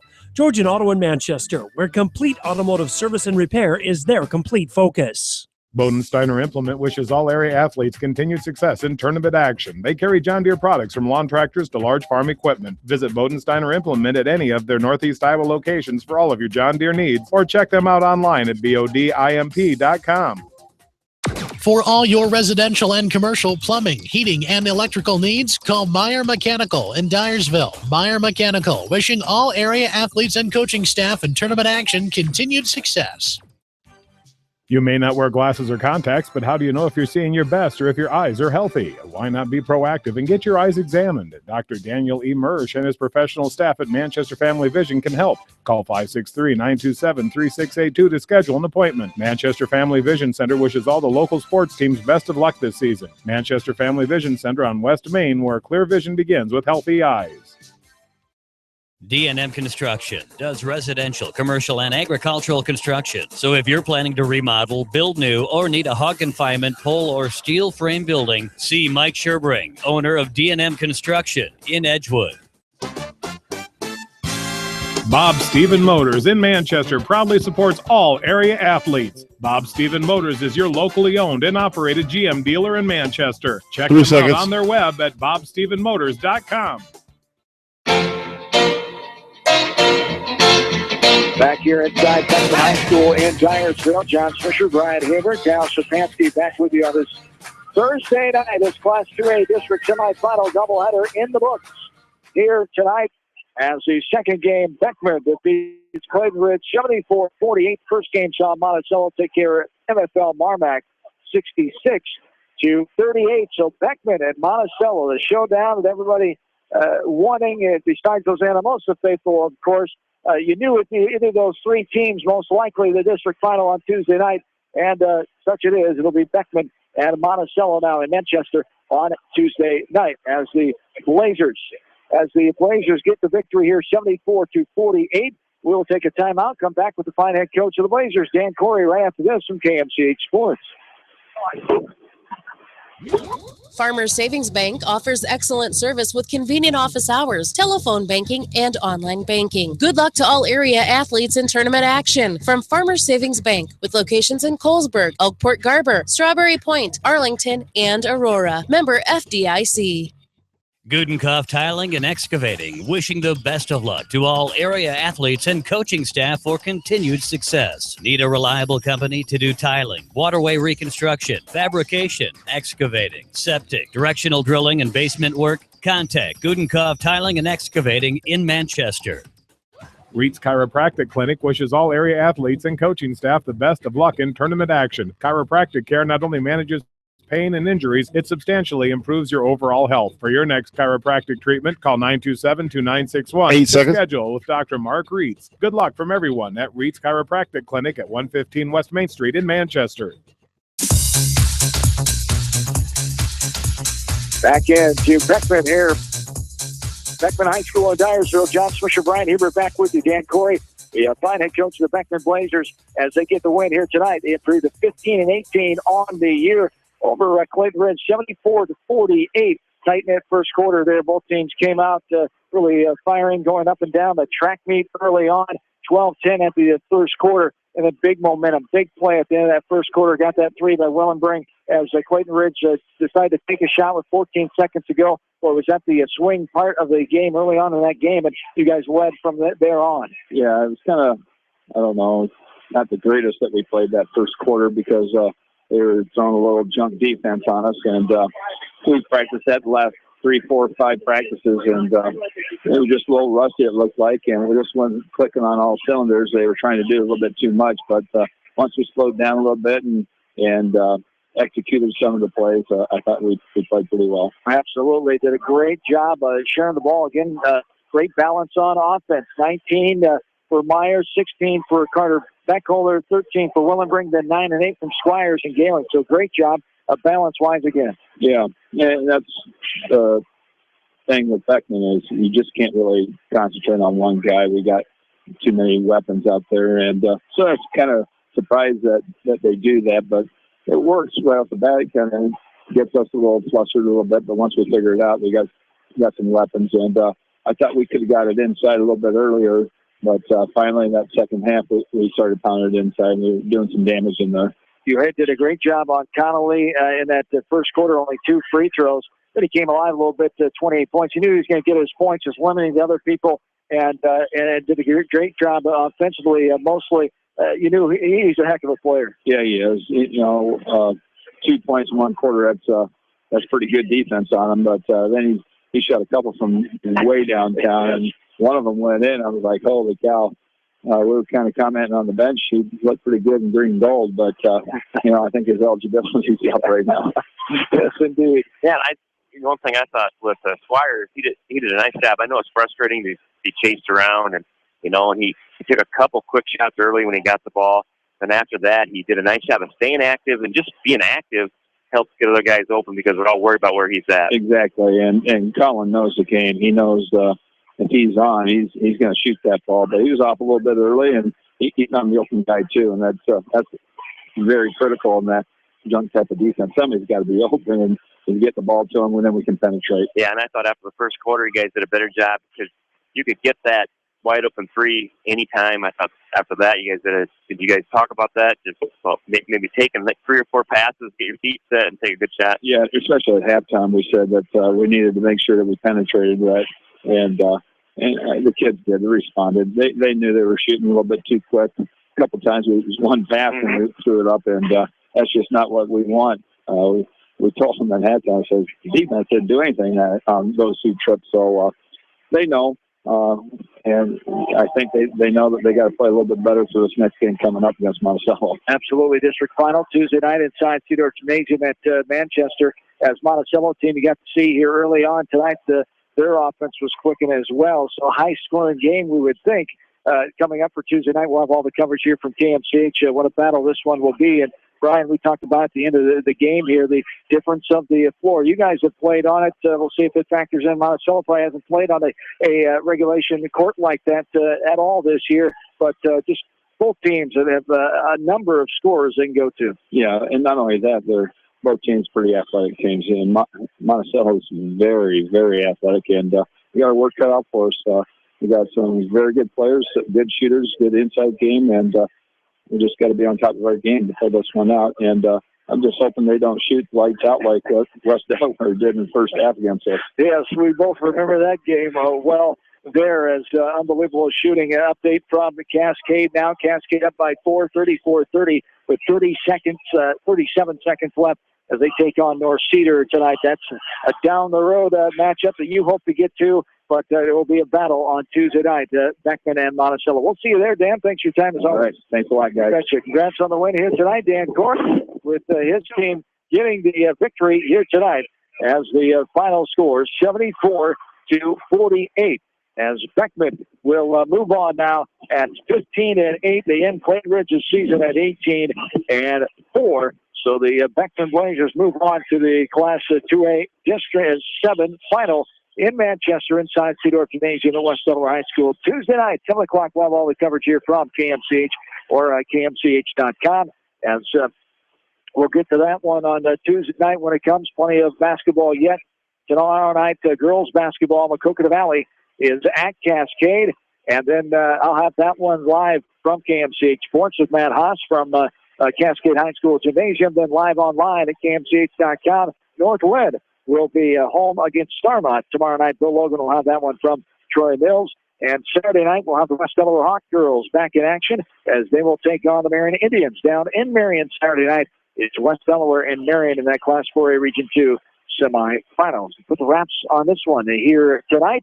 As over quickly some of those numbers shooting-wise, Beckman able to control ever since that second quarter, get that 12-point lead, and they able to roll to this win here tonight, Kyle. Yeah, exactly. They went 37% from the three-point line. They just got a ton of open looks and knocked down everything they needed to get stretch that lead in the third quarter. And Clayton Ridge, they depend on Colin Connolly to hit threes and make shots, create for other people, and he was on tonight, but he just couldn't seem to create for other people. They went 26% rather from the three-point line. So they just didn't do what they needed to do to pull off the upset here. As fast-paced as it was, not a whole lot of turnovers. Only 9 of the side for Clayton Ridge and 5 for Beckman. They did a heck of a job taking care of the basketball. So not as many turnovers as you expect with two good teams, but against that high-paced, fast-paced atmosphere here tonight. Brian, your final thoughts here. Beckman able to control what they wanted to do. On paper, the record's deceiving with the level of competition, as we talked about, and Beckman able to take that next step as they get back to a district final first time in a few years. Yeah, they had being a Cubs fan, you'd know quite well, Swish. They had a little June swoon there, kind of middle of their season. They had a tough couple of weeks. They lost a few games. And, but, sometimes that kind of stuff, you get them refocused in, get some confidence back, and I tell you what, I'm looking forward to Tuesday night. That ought to be a good one. It should be a heck of a battle. Yeah, they lost 3 games there in mid-January, but other than that, a consistent record. And Beckman now 15-8. They end Clayton Ridge's season at 18-4.